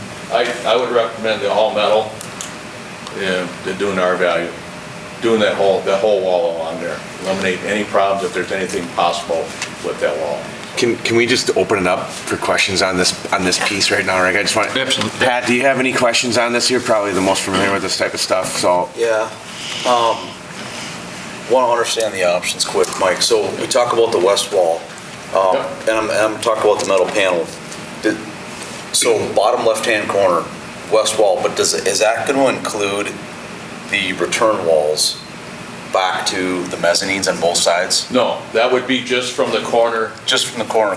So basically, if you take that northwest corner, and southwest corner, run them. So just this is some diarrhea from the mouth here, right? Yep.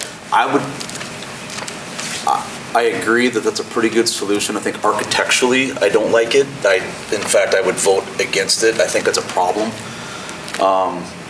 I hate it, in fact. That's just me. Because Can I of just, why it looks or one what- thing, what- we did, Yeah. so, and what I did want to share, there is an aesthetic look, right? Yeah. I do want to let you know that there are, at the same price point, they can do certain things, like the bottom right kind of looks sharp, right?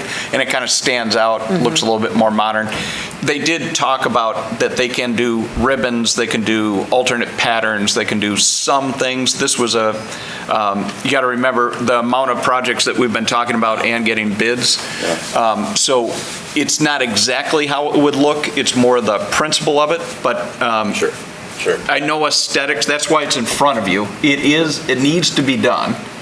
Now we just have to figure out how do you want it to look and what's the price point. Right, and I do, even though we're in a budget crisis around here, just civic pride, how our buildings look is important.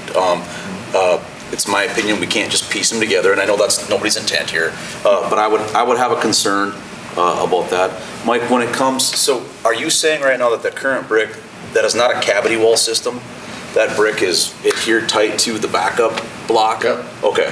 Yeah, it's tight to it, and that's what the problem is. That Yeah, because moisture it's got in there, the it's moisture's pushing it not out. weeping out, yeah.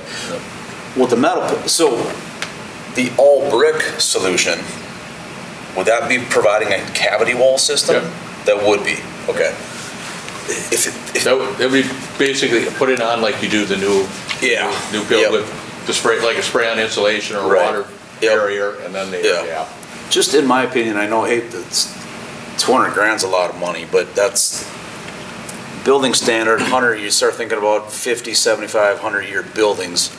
That's the right way to do it, honestly, in my opinion, all dollars considered. In either regard, whether you go metal panels or brick, we also have to re-roof this year, and so there's going to be a parapet problem up there, meaning that if a new cavity wall comes into place, now that parapet's going to get extended, or it doesn't with metal panels, there's going to be a parapet issue. Is that inclusive in this price? That should be designed with that. Okay, so this price is taking all that into account, Yep, which is yeah, wonderful. The roof and stuff, that's where they'll have to get the architects and give them the final design, how they want that structure to match to the roof, the parapet. The corners, like if you only want to do metal partway up or whatever, how are they going to address that panel so we don't get the moisture in there? And then the existing window, because these windows stay, right? The windows will stay. The windows stay, and I can't remember, I know that there's precast above and I think maybe below, but not off to the sides.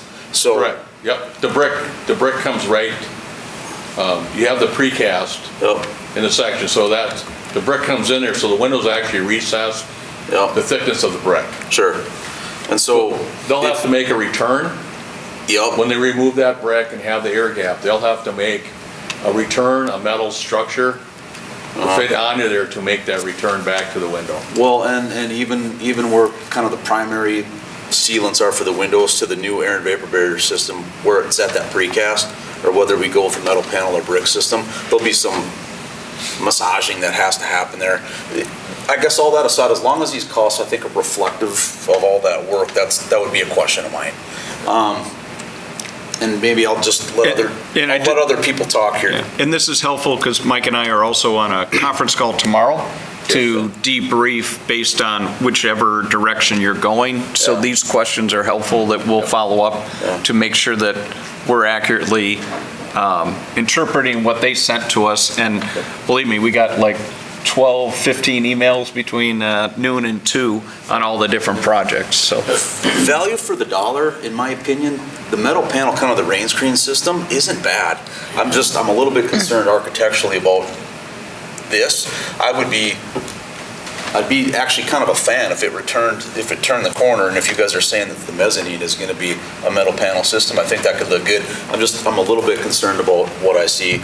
The other thing for you guys, and I'm sure that you guys know this too, but if that's a metal panel because it's tall, right, and so you're going to get oil canning, right? So any type of metal panel, it's gonna look like it's wavy and it's flimsy, and it's not. It's fine. It's engineered, but it's not gonna look what you think you're gonna buy. Something that we should just watch for, right? If we do go this route, we should ask that question of our design team to understand that criteria. That'd be, architecturally is kind of my concern, I guess, is maybe what I'm getting at, and I'll shut up for a little while.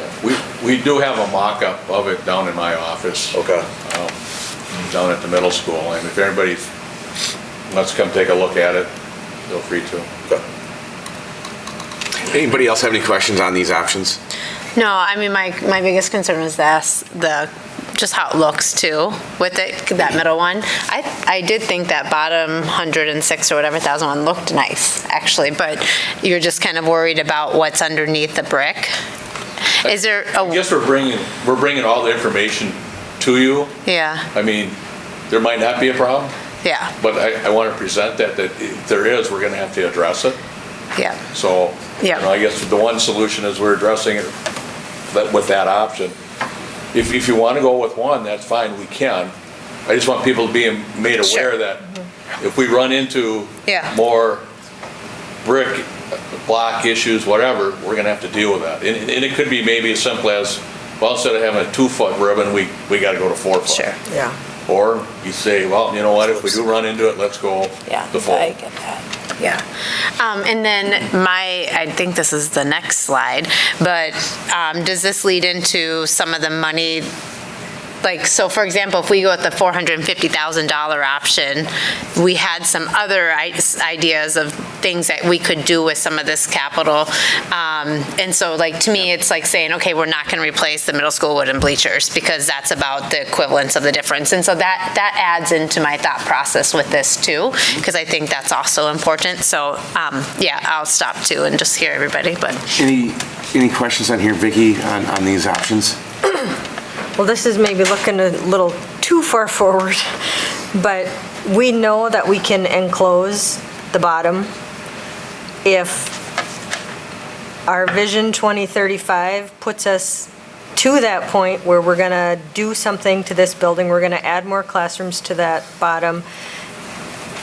How does that affect, how is that going to look? What's then, I mean, that's a good ultimately, question. what's it going to be? Is if we do anything to the bottom, are we going to mess up the metal panels and then all of that money is for naught and we're going to have to remove them and we're going to have to do stuff and all reinstalled again? Easier to add on to something that's brick and we're just completing versus Good question. meshing it together. That would be one for an actual architect on that one. They add and remodel the buildings all the time. I'm sure this would not be the first time that they've come across the building that, maybe at that time you're remodeling, it's. Because then I'm thinking. Do we re-brick everything, or do we do brick in the bottom, or do we add another panel of a different color? Do you go with a stucco type look? I mean, there's options. Yeah, because then that's kind of my thought, like Tanya said, the one on the bottom right, it looks nice. And if you add to the building later and we do all that reconstruction on the bottom, then maybe blending in with something like that and then just re-bricking everything at that time is the best option. Okay. So, I don't know, just something popped into my head. Helen?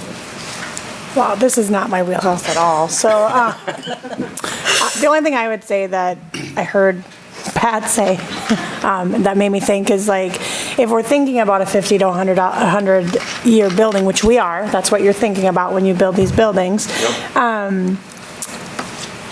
It sounds like, I'm not sure that metal will last that, obviously not, and so a brick sounds like the better way to go, but there is the bigger cost there, so I would trust that. Offhand, I don't know the life expectancy of a metal panel versus the brick. Okay. But obviously, the brick is much longer life expectancy. So like most manufacturer warranties on a metal wall panel, similar with a roof, is going to be about 25 years. If that tells you anything. Okay. Now, I think some of the value, and I'm sorry, I hope I'm not over talking. I think some of the value though with the metal wall panel or this solution is actually kind of what's done behind it. The metal wall panel may get damaged, it may oil can, maybe it gets hail on it, but we are solving a nice problem behind it with the rain screen system, with the insulation and the air and vapor barrier. That will help create a healthy building. got one more question on the brick too. So this option, is this new brick, or are they going to have to cull what's there, salvage it, and reinstall it? I don't know 100% on that. That's fair. I would say they were using all new brick. Okay. For that price. I would assume so, because it would probably be more. I should be careful with this statement. I'm willing to bet we're not going to find a match. No. Right. So I think it's important for everybody to understand that the brick that would get replaced, if you did new brick, or if you did the bottom band or whatever, would have to be a different color, or it's not going to match. Yeah. And at that point in time, now, is it a terrible decision to go to a metal panel, right? Because it's not going to match either way. But I'm also not an architect. And they can get some bricks close, and they can do some staining, but it's never 100%. And you never want to do that on a full wall, though. Right? I mean, that costs a lot of money. So it's on, this is information and discussion right now, so you're having another meeting tomorrow. We have some questions and. Yeah, and I think as a placeholder, because I think what we're going to need is solid direction because of timelines. It's not, so this is connected and interdependent with some other decisions. So I think we will come back to this, because I do just have to share is that in order, one, this is a safety hazard. We've put it in, we've done work to secure it, but it's not a long-term viable option.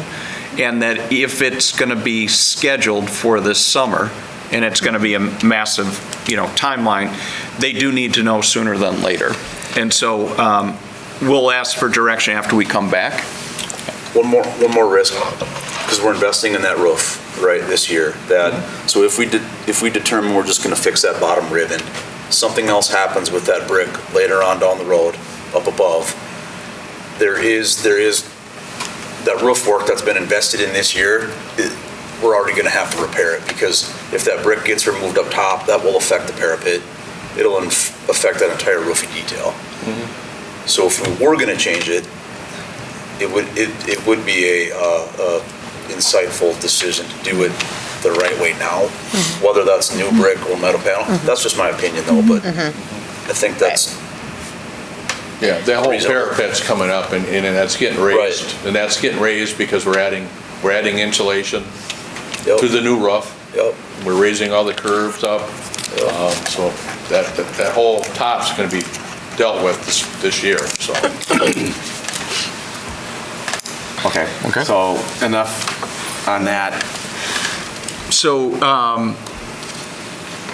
based on this, again, since December 27th, when we did the walkthrough, we've been working we had a masonry crew, architects, engineers, River Valley Architects, and Market & Johnson.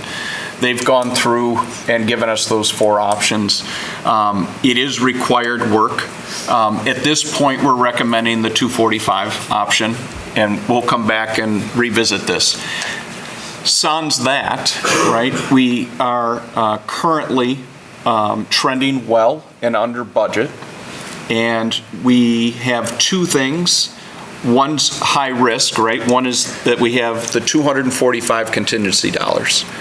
At this time, Market & Johnson can't release those, right, until we start pulling out univentilators, tearing off the roof to make sure that we don't find that there's rotten wood or insulation and things like that have to get addressed. But by the end of June, they will have already started a majority of that work and be able to start to tell us that they are confident that they can start to release those dollars. Given that, what I can tell you is this is a very fluid decision. We're not asking you to approve any of these. You're helping give us direction that if dollars came forward, would you rank order these for us? So that one is that, and I'll walk kind of through this, is that we know that the varsity track and field events have been an issue and that the track needs to be repaired this summer. We was it like 2:30 when we got the final numbers? And then we ended up with 4 different, we were on a phone call at 1. We ended up with 4 different information coming through. What I can share with you is that similar to the bid process, we always had a vendor come in and do lengthy investigation and then give us an estimate, and then we would go out to bids. Now, because of the timelines, that's a little bit tight, but on this one, we have a really solid estimate. We are still going to go for a bid so that we have multiple vendors bidding to make sure that this estimate is viable. What we do know is that we do not believe that we should invest in the additional $82,000. The shot put area and discus area is outside of the football area. They're over by the basketball courts. We believe that at some point, if there are extra dollars, that would be something we could revisit, or we can look at as the dust settles, whether or not that's anything that we can do internally or with Fund 46. But at this time, we're looking at just making sure that the track gets its new surface, that the high and long jump area and the pole vault area, it's of the same material that needs to be replaced. And we are going to clarify, they had a $177,000 alternate bid to move the pole vault, the long jump, and the high jump over beyond the field and cut out all the trees. We nixed that plan because it also changed where the scoreboard was. So at this point, that's kind of what we're looking at. What I did want to share is that we have basically $500,000 that we're under budget that we can allocate to lines 2 through 5. And we've met as an administrative team. We've been meeting at sites, and we're kind of looking at safety as another issue. All 3 buildings are not equal with being able to redesign a front office. Rick, can I just jump in? When you say lines 2 through 5, are you starting with? Varsity track is line 2. Okay. And so when we look at, we have $500,000 that we can allocate to additional projects. And then Sue, can you share with us, based on some interest earned, if we were able to tackle the varsity track and Malone Elementary, would we be able to stay within the budget that came from the referendum? It'd be pretty close. I couldn't guarantee it. We currently have $400,000 or so in interest income, but we're spending our money, so we're not going to continue to. We're not going to get another $400,000 in the next year. It's going to be a lot less because we've spent half the referendum. So, but there is money out there, and a lot depends on what the market does with the interest rates. Right. So what we're proposing, and I wanted to let Sarah maybe come up and show you the image of what we're looking at, and walk you through kind of what area we're talking about with regards to how it would lay out, why we're suggesting this, and you were presented with this image earlier. Just to orient yourself, can you start with where the doorway is to the school on this slide? Yeah, sorry. So the entrance, the main entrance, door 1, is to the gray area, bottom right. So the exterior doors are where the light is, and then the interior vestibule doors are where there. And so that's the classroom. What we're wanting to turn into the new main office is the classroom there. It's currently a 2nd grade classroom. And then the room adjacent to the 2nd grade classroom. So that whole wing on the left side of that hallway there to the Four Corners hallway. The first room, which is the current second grade classroom, would become the main office area with with the principal office and the administrative assistants. And then the other room would become half of it would become the nurse's office, which would actually about triple the size of our current nurse's office, which is a high traffic area. And then the other half would turn into the staff workroom and staff lounge. And for where the nurse office and the staff lounge, what is that area currently used for? It's currently a space where our regular education aides operate out of. They'll pull small groups into there to do some work for intervention times and supporting learners. But with plans for the other spaces, we would open up a new space for the aides to have a similar space available to them.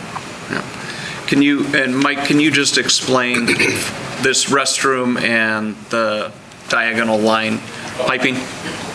Yeah, the diagonal line, that's how we're gonna get the waste from the bathroom, tie into the main waste out in the hallway, the next hallway. That's the shortest distance to get there. All the water supply, hot water, cold water, that will be brought in overhead. So that'd be for the waste receptacles and the sinks. Yeah, because there's not currently a bathroom in that space, but in the nurse's office, we would want a bathroom. So what it allows is, at the other two sites, it would be major footprint and redesign of the building. This design, you start at door 1, you still have the vestibule that would be locked. People would come in, meet the receptionist, and then they could go through. It is an area that, by repurposing, and it has the footprint to do it, would allow us to have the high school and the elementary the most secure entrances. Obviously, in the news and things like that down in Iowa, you're aware that security is always an issue. Efficiency, the current placement, both for the nurses and the principal's office, is not in an ideal placement. And we also then would be able to repurpose the current principal's office and nursing. And how would that, plus the old staff lounge, what is proposed for that? That would become kind of like a special education suite, where we would house 2 different special education teachers. One would be like our ID teacher, and the other would be the EBD teacher. The current staff lounge would be the learning space. Right now, it would be Mrs. Roll, who is that teacher. And then the current main office and my office and nurse's office would become our ID program space. The advantage to that right now is we have a lot of kindergarten and first grade students who participate in those programs, and the location of them are currently down second grade hallway, all the way at the end of the hallway. So teachers, if they send a student to that program, lose sight of them as soon as they get to Four Corners and turn. Plus, there's an exterior door exit very, very near the current location, and it would put them more centralized to receive services, more central to the building, with minimal footprint change really happening to that space. And kind of one of the things we've talked about, Vision 2035, I was glad to hear, is we talked about some of the other options. This wouldn't interfere. It is a school that is currently a K-3. There isn't any future proposals or any grade configurations that are available for us. The other areas for Vision 2035 have always been more around the gymnasium and the cafeteria sharing, where the students eat in half of the gym,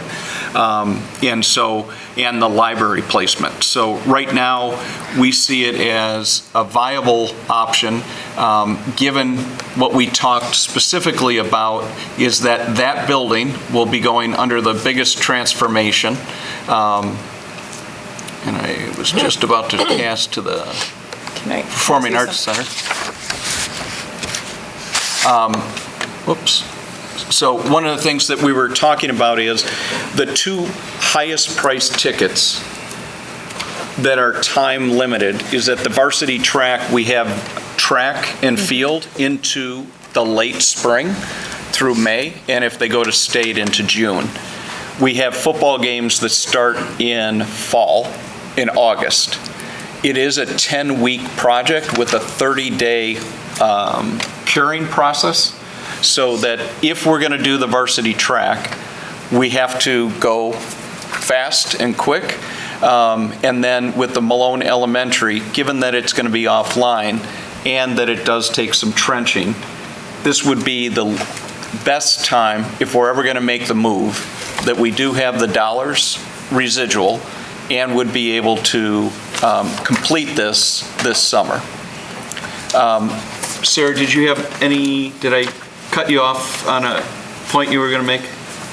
Well, I was just going to say that actually, like when we talk about like Vision 2035 and like what we envision for Malone Elementary, potentially moving the main office to that secure space, and then transitioning that sped space to the center of the building actually is kind of steps in the right direction for what we need to separate the gym out from the lunchroom, because then we have the bigger space where the other sped programs already are is already a big space that could potentially be turned into a media center, and then the media center could transition into like a lunchroom area space without changing much footprint at all. But that's harder to do if the office space isn't moved and more centralized, if that makes sense. Yeah.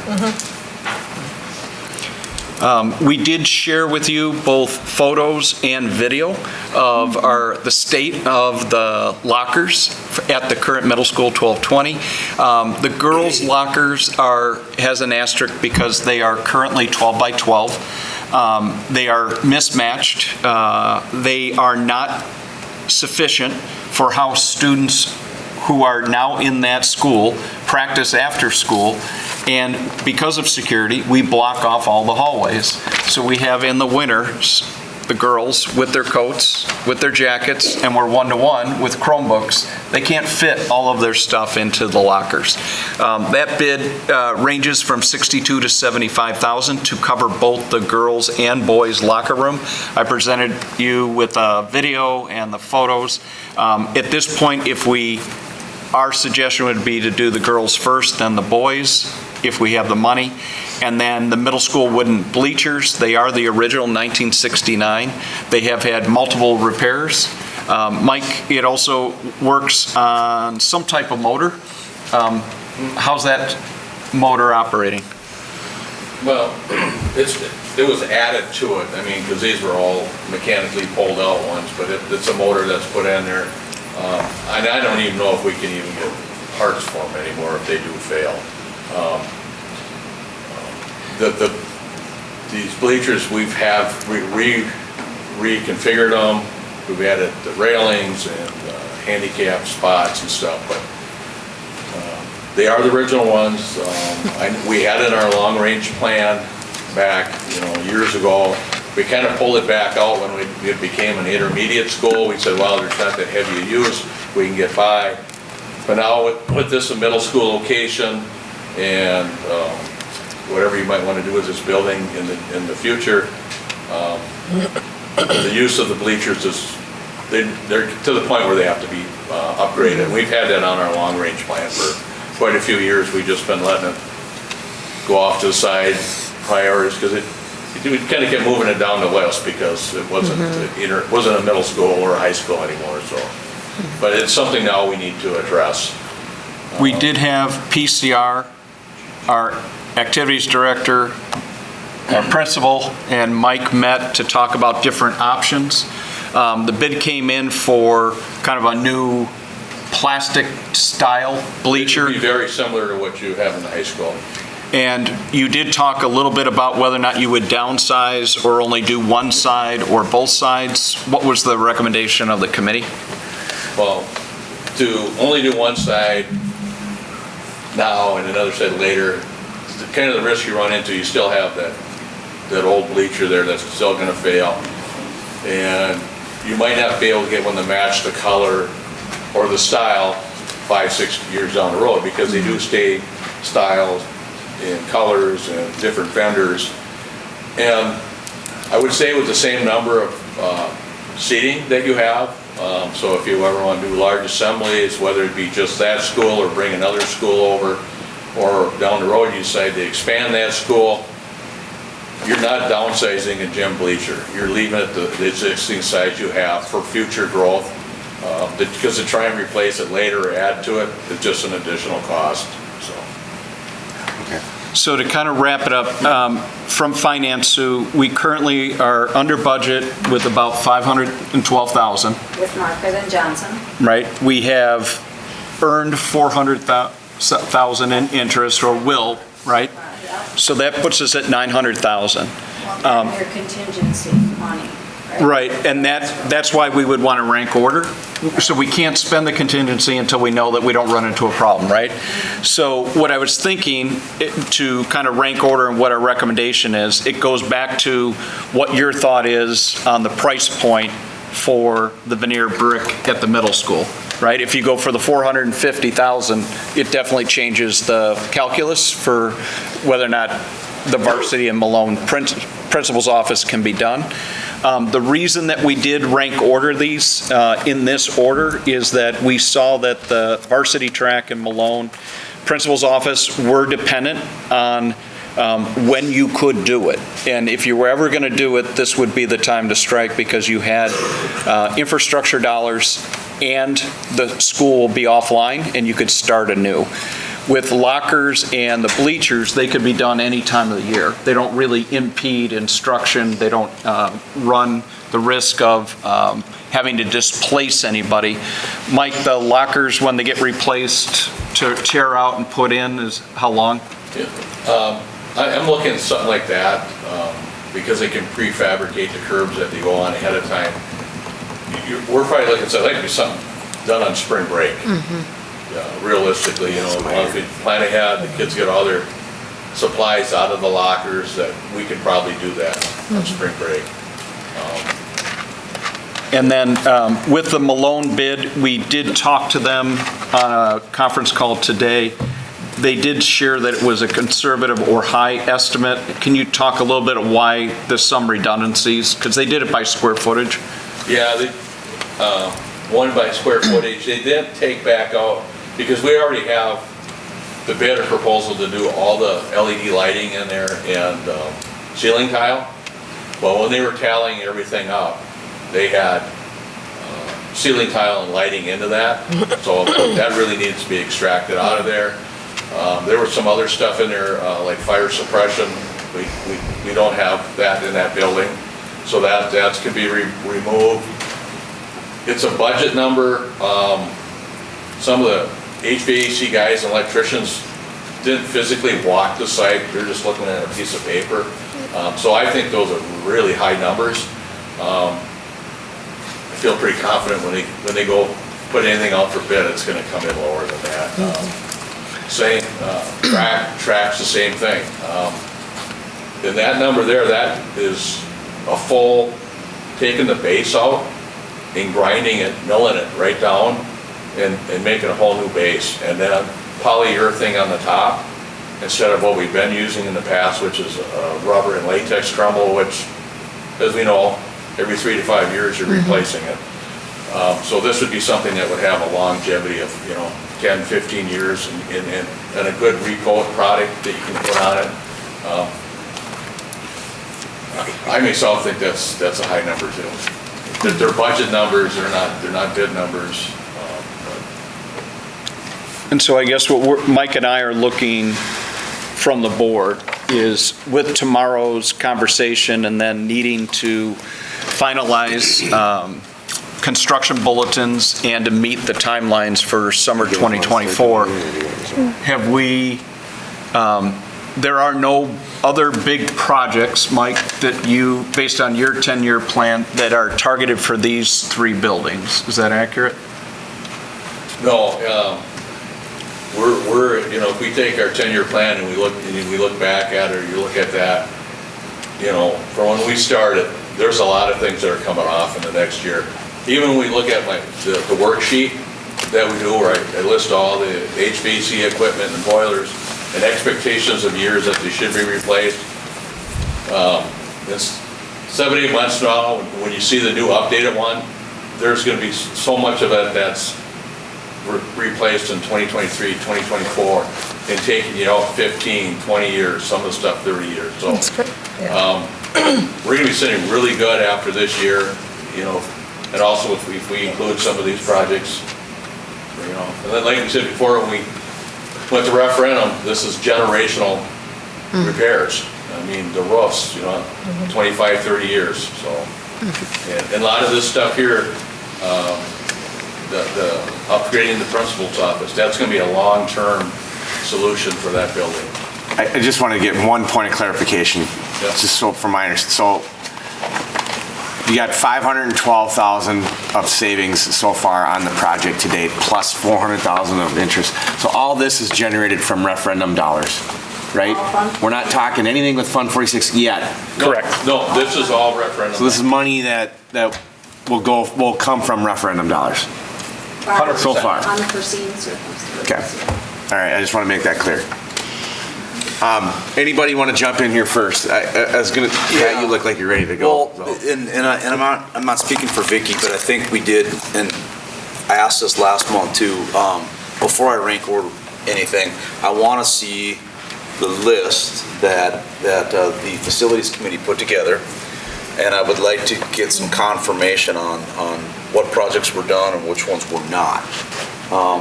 Because I think in fairness, and I'm not saying that it doesn't warrant, a reprioritization, but in fairness, we should look at that list and be transparent about. I can pull it up. It was shared with all of you, just so that you could see. Maybe I messed it up. But I think the main one, but I think we want to call out why we have some savings. Can you talk specifically about the showers, locker rooms at the middle school? That was an area that had been talked about, and that's where a lot of the savings, but can you explain why? And Yeah, one, the usage is not there, and we didn't feel that was a high priority right now until we really, determined they're operational yet, they're still working. It would be a full reconstruction of the whole thing to bring it up to the new codes and stuff. So we thought, redoing the bathrooms that are in there, redoing the lockers, would make them, very nice lockers and stuff. So there were some savings there. A lot of the bid stuff that when we, put the budgets and estimates and stuff together, that first time, a lot of our numbers that we, Mark and Johnson went out for bids, come in low. We got, we're spending the money wisely, getting good value for what we are getting. So that helped right there. That's where a lot of the money really comes from, the savings, is that things come in under budget, really planned ahead, really spent a lot of time with the architects, the engineers, and really replacing what we need to and trying to, do the best value we can with the money, so.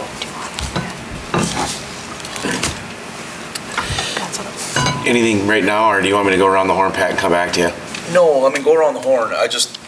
For those maybe who don't remember, there was the facility committee rank order. I think there was 4 different buckets, maybe there was 3, right? And if I do recall, there was one of the buckets was, it'd be nice to do if we had money. Yep. Right. And Yeah, I don't see that list. I don't know where that is. yeah, so I would just like to see, what projects from that list didn't get done, and which ones may we elect to do something else. I think we owe the transparency of that if we're going to reprioritize. And in no way am I saying that we shouldn't consider reprioritizing. I just think we got to be transparent about it. So yeah.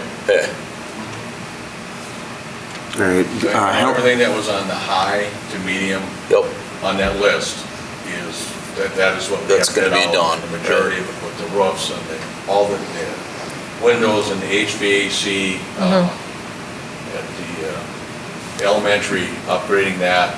So that building will have all new air handlers. What wasn't replaced already. So the areas that still had unit ventilators and heating and cooling issues, that was going to be addressed. the intermediate school, you know, we're adding more air conditioning than we really thought. We're doing all of third floor. We're doing the gym in there, replacing a lot of the other old ventilators, cabinet heaters. So we're hitting a lot of those things that we had in there. Fire alarm systems, flush valves, some of the bathrooms been upgraded already, so. Intermediate school, that's boilers, generators, energy savings type thing, so. We're getting a lot of them. I really can't think of too much that we'd be missing. You know, I'd have to go look at the list myself. Yeah, and no doubt, I mean, I would concur that I just want to make sure for that committee, right, who voted and we bucketed them, I just want to make sure that we're. So here's the prioritization list from November 4th, 2021. What were high priority, low priority.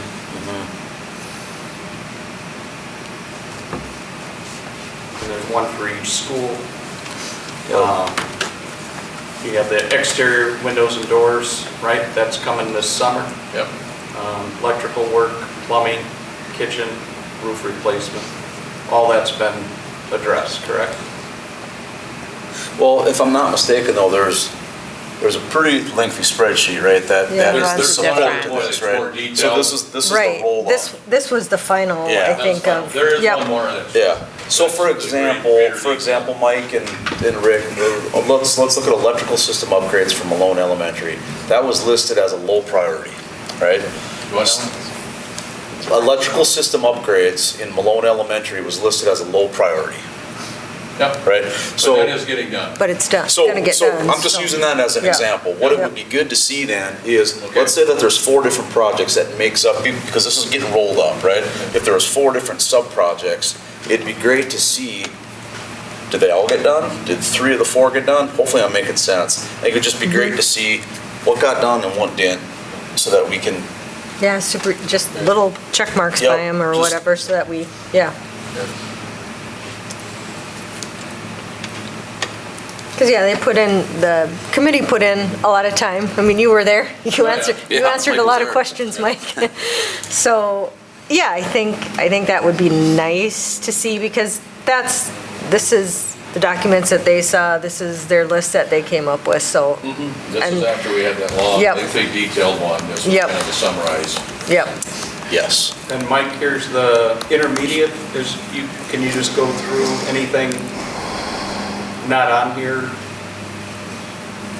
I think pretty much all that got done, right? How hard would it be to just rip through this list and not tonight, but get something to the board Yeah. Yeah. in an email?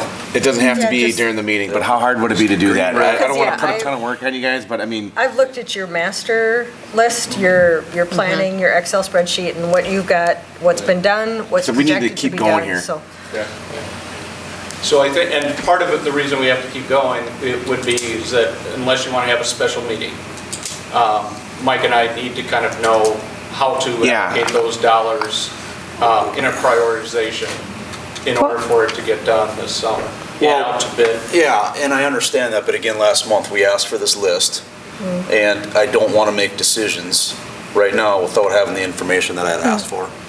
So I'm willing to be reasonable, but, so Mike, I hear you, we don't want to rip through it right now, but, you know, we got to do what we got to do to make decisions. can we at least get the list to the board and then we'll take a look at it, and if we feel like we need to call a meeting, we can call one to reprioritize anything. I'm fine with that. Maybe is this doable? If we go ahead and we, I don't know, do we approve this? Do we rank order pending? We have to get something, yeah. Pending information and then review, and then if we decide that, hey, this is not satisfactory and we have to re-meet, then we do? Is that doable? I think that's fair, and I don't know if you guys would agree.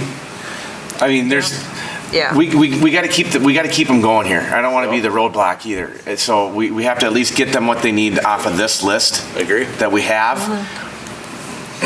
give us the other one when we have it, and then if we feel like we need to call something together, you guys can reach out to me and we'll get something on the calendar as quickly as we can. But because you gotta remember, yes, it was part of the facilities committee was designed to kind of get us, what's priority for the referendum.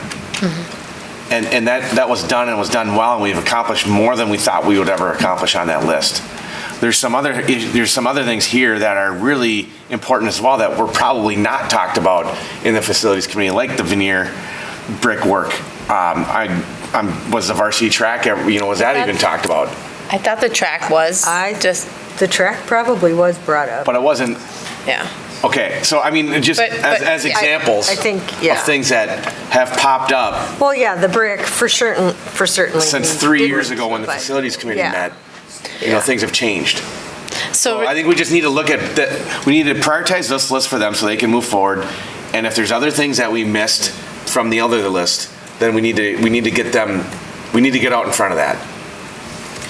We also have Fund $46 that we have not touched in any of this stuff yet, that we could always, use if we wanted to get some of those other things knocked off. All right, so talking priorities, so it sounds. I think the biggest thing is the brickwork. That has to happen. What are we going to do there? Yeah. Except for I think we just need more information to make a decision on which way to go. What information do we need? Well, a lot of words. That's a $200,000 swing. Right. Right, so they need to have their meeting with Market and Johnson tomorrow, and we need to understand what the different recommendations and the other impacts are. So like one of the questions Pat brought up, besides words that I never heard of before, like parapet, which I wrote down so I can learn more about. It's not that interesting. It was said a lot tonight.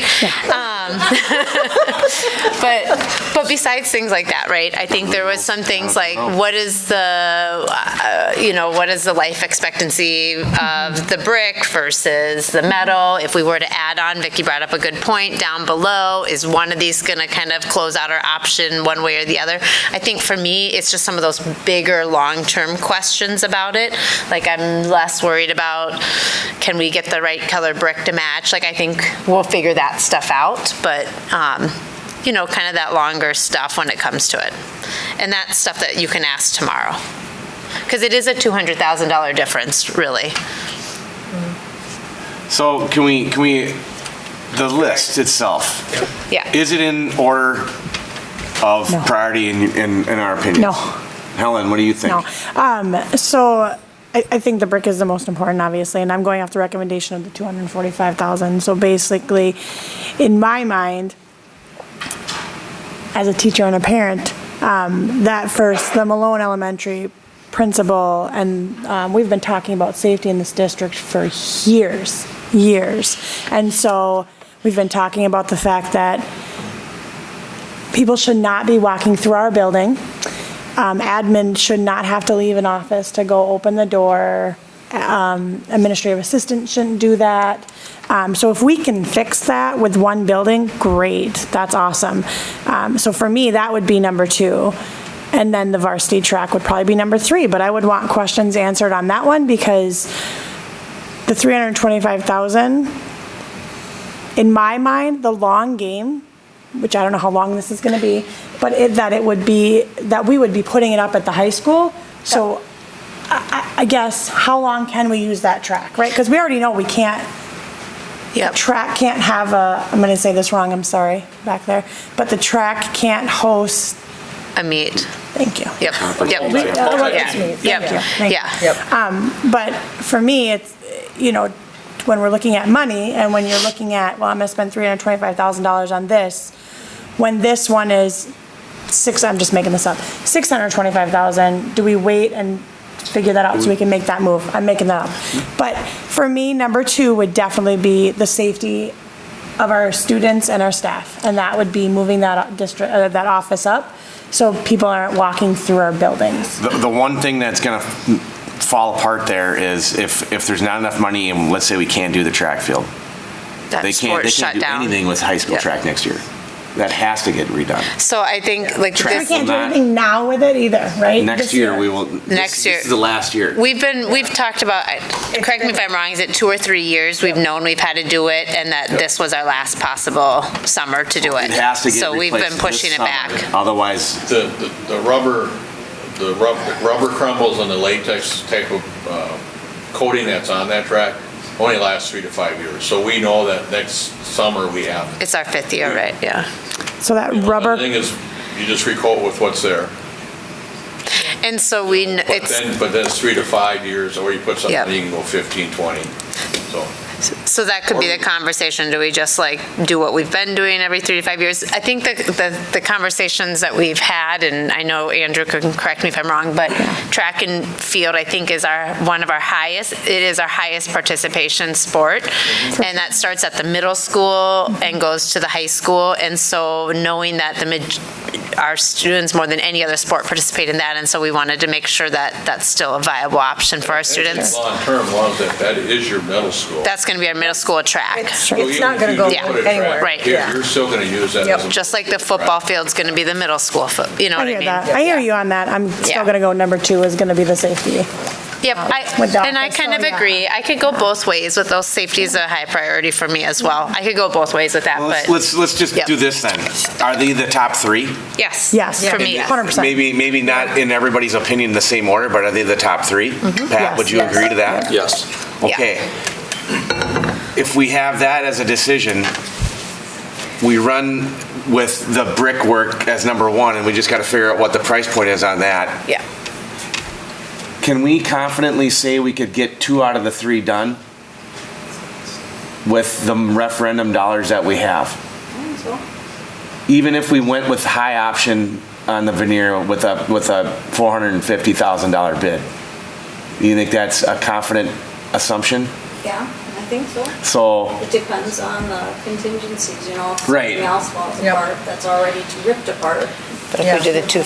because the third one on the list, no matter what it is, if we're using, let's just say it's 20% of referendum dollars, it's a board decision, then we would have to allocate Fund 46 dollars to finish off the third one. Are we, can we at least? I think do you all think- 3 of those need to happen. Yeah. The That's what safety I'm saying. has Yeah, to I think happen. all 3 of them should, in Just my make it opinion, happen. this is my Make it opinion, happen. all 3 of them we should do them, Yep.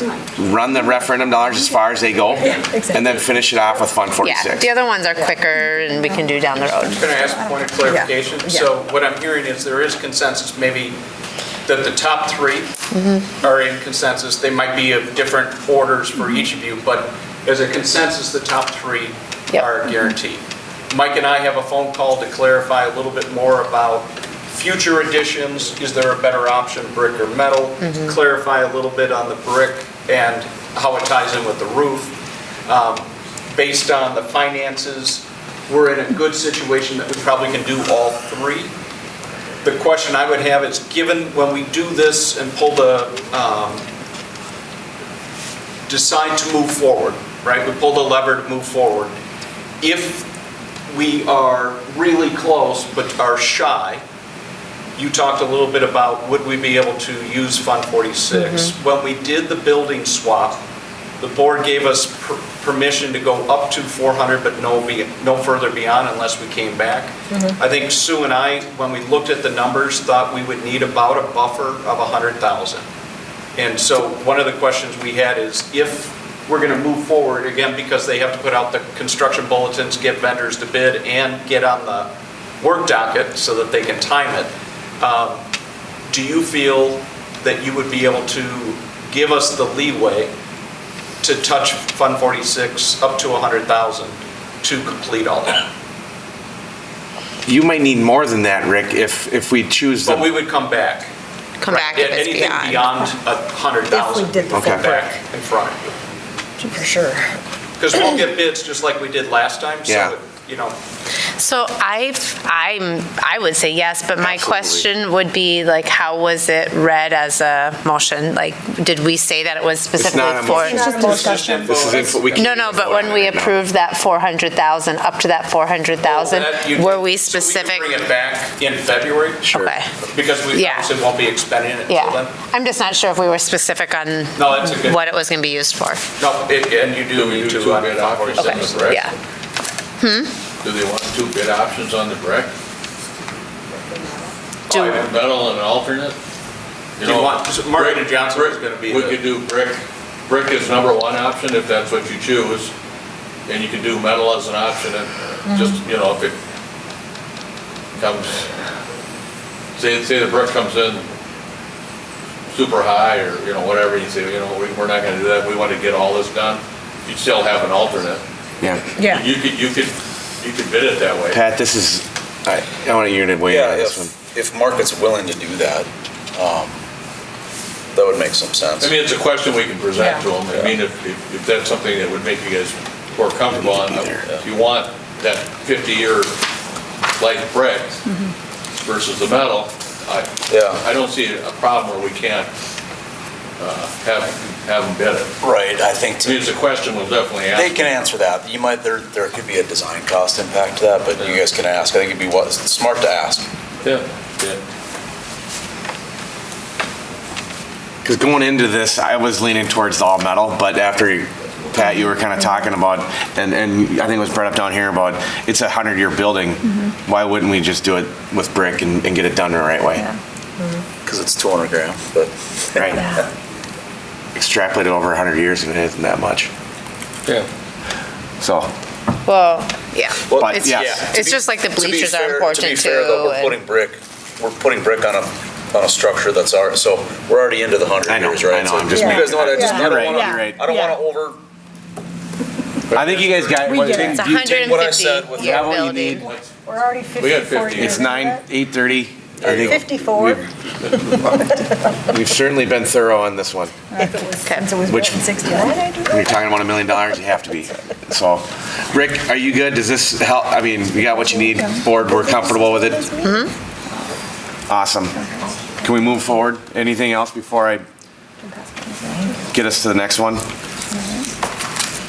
All right, I gotta find it. I gotta scroll down 3 pages to get to it. Item B, school board seat election and election update for April 2. Very good conversation, by the way. When you get $1 million stuff going at you, you can't just That's a lot of money. figure it out in 10 minutes. No.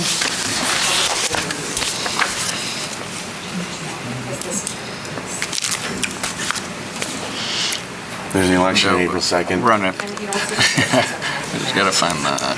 Where'd that go? You can just read it. Any wagers on who's gonna win? On. Yeah, Who's gonna get the I most think votes? I owed you guys dinner one year, but we'll talk about that later. We should put in like a We did. point spread on it though. We did, Josiah's and I think. Oh, yeah, maybe we could, we'll talk I more. am upset fantasy football's done, so Yeah. yeah. Yeah. Can we go? Yeah, we're back. All right.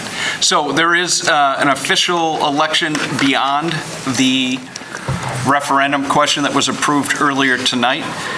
We do have 2 open seats. Both incumbents have submitted the paperwork and have been placed. We did work with Courtney. And Courtney, there is a procedure in which we have to randomly select. When was that done? I'm just making sure you're paying attention. But Tanya Hollop is in position 1, Pat Block is in position 2. The drawing occurred, those names have been submitted to the municipalities, and earlier tonight, the board did approve the referendum question, and our goal is to make sure that we sustain our excellence and encourage people to stay informed and to make sure that they mark their calendars for April 2nd. That is it on that. All right. Let's go to the next one. Superintendent and School Board Convention. We're here. Instead of being down in Milwaukee, the board did take a conservative step to make sure that we were making sure that we were cost savings in step with our current financial status. And so all of us, the reason that we're here tonight and also part of the chamber tonight is that we are not in Milwaukee. All right, and then the last one is the February board meeting time change. Yeah, in order to make sure now that you have approved for the referendum, we have worked with Baird Financial. A letter went out to all of our families. A letter has also gone to the Pierce County Journal. We wanted to invite all community members that have questions about what the implications are and why the public schools, Prescott in particular, are going for a $1.2 million levy cap override. Is that meeting will be at 6 p.m. It is open to anybody in the community on February 21st, and we will have Baird Financial and Sue from our finance department presenting on that. That means that the official start of the regular board meeting would begin at 7 p.m. Oh, so yeah, we can push back. Yeah. We are planning additional opportunities, and we'll continue to communicate that out on our new updated website that'll continue with the referendum that was just approved earlier tonight. Being on the board is fun. My kids will think. Anything else? Anything on this one, guys? All right. Real quick, the second meeting on March 24th, I think is that a Sunday? It is Sunday. Okay, it is Palm Sunday, Yep. and it is right before the last event of the high school musical. Okay. The idea is that we'd already have a interested group of people that if they want to come early, we'll be there. Is there a time on that one yet? It'll be somewhere between 12 and 12:30. Okay. Thank you. In the afternoon. And the matinee show is at 2 p.m. and tickets will be available soon. Awesome. We're going to move on. It's just informational. Item 8 is recognition of visitors. Anybody care to be recognized? If not, we're going to move to number 9. The board will consider a motion to convene in closed session under the following exemptions at the Prescott High School Room A117. Wisconsin Statute 1985-1F around considering financial and medical about disciplinary data. I was informed that I could actually paraphrase this. I don't have to read it word for word. And 1985-1B, which is around, let me see here, Rick, help me out. What applies to which? Promotion compensation. Yeah, if we discuss employee stuff in public, we it'd have an adverse effect on the person's reputation. Correct.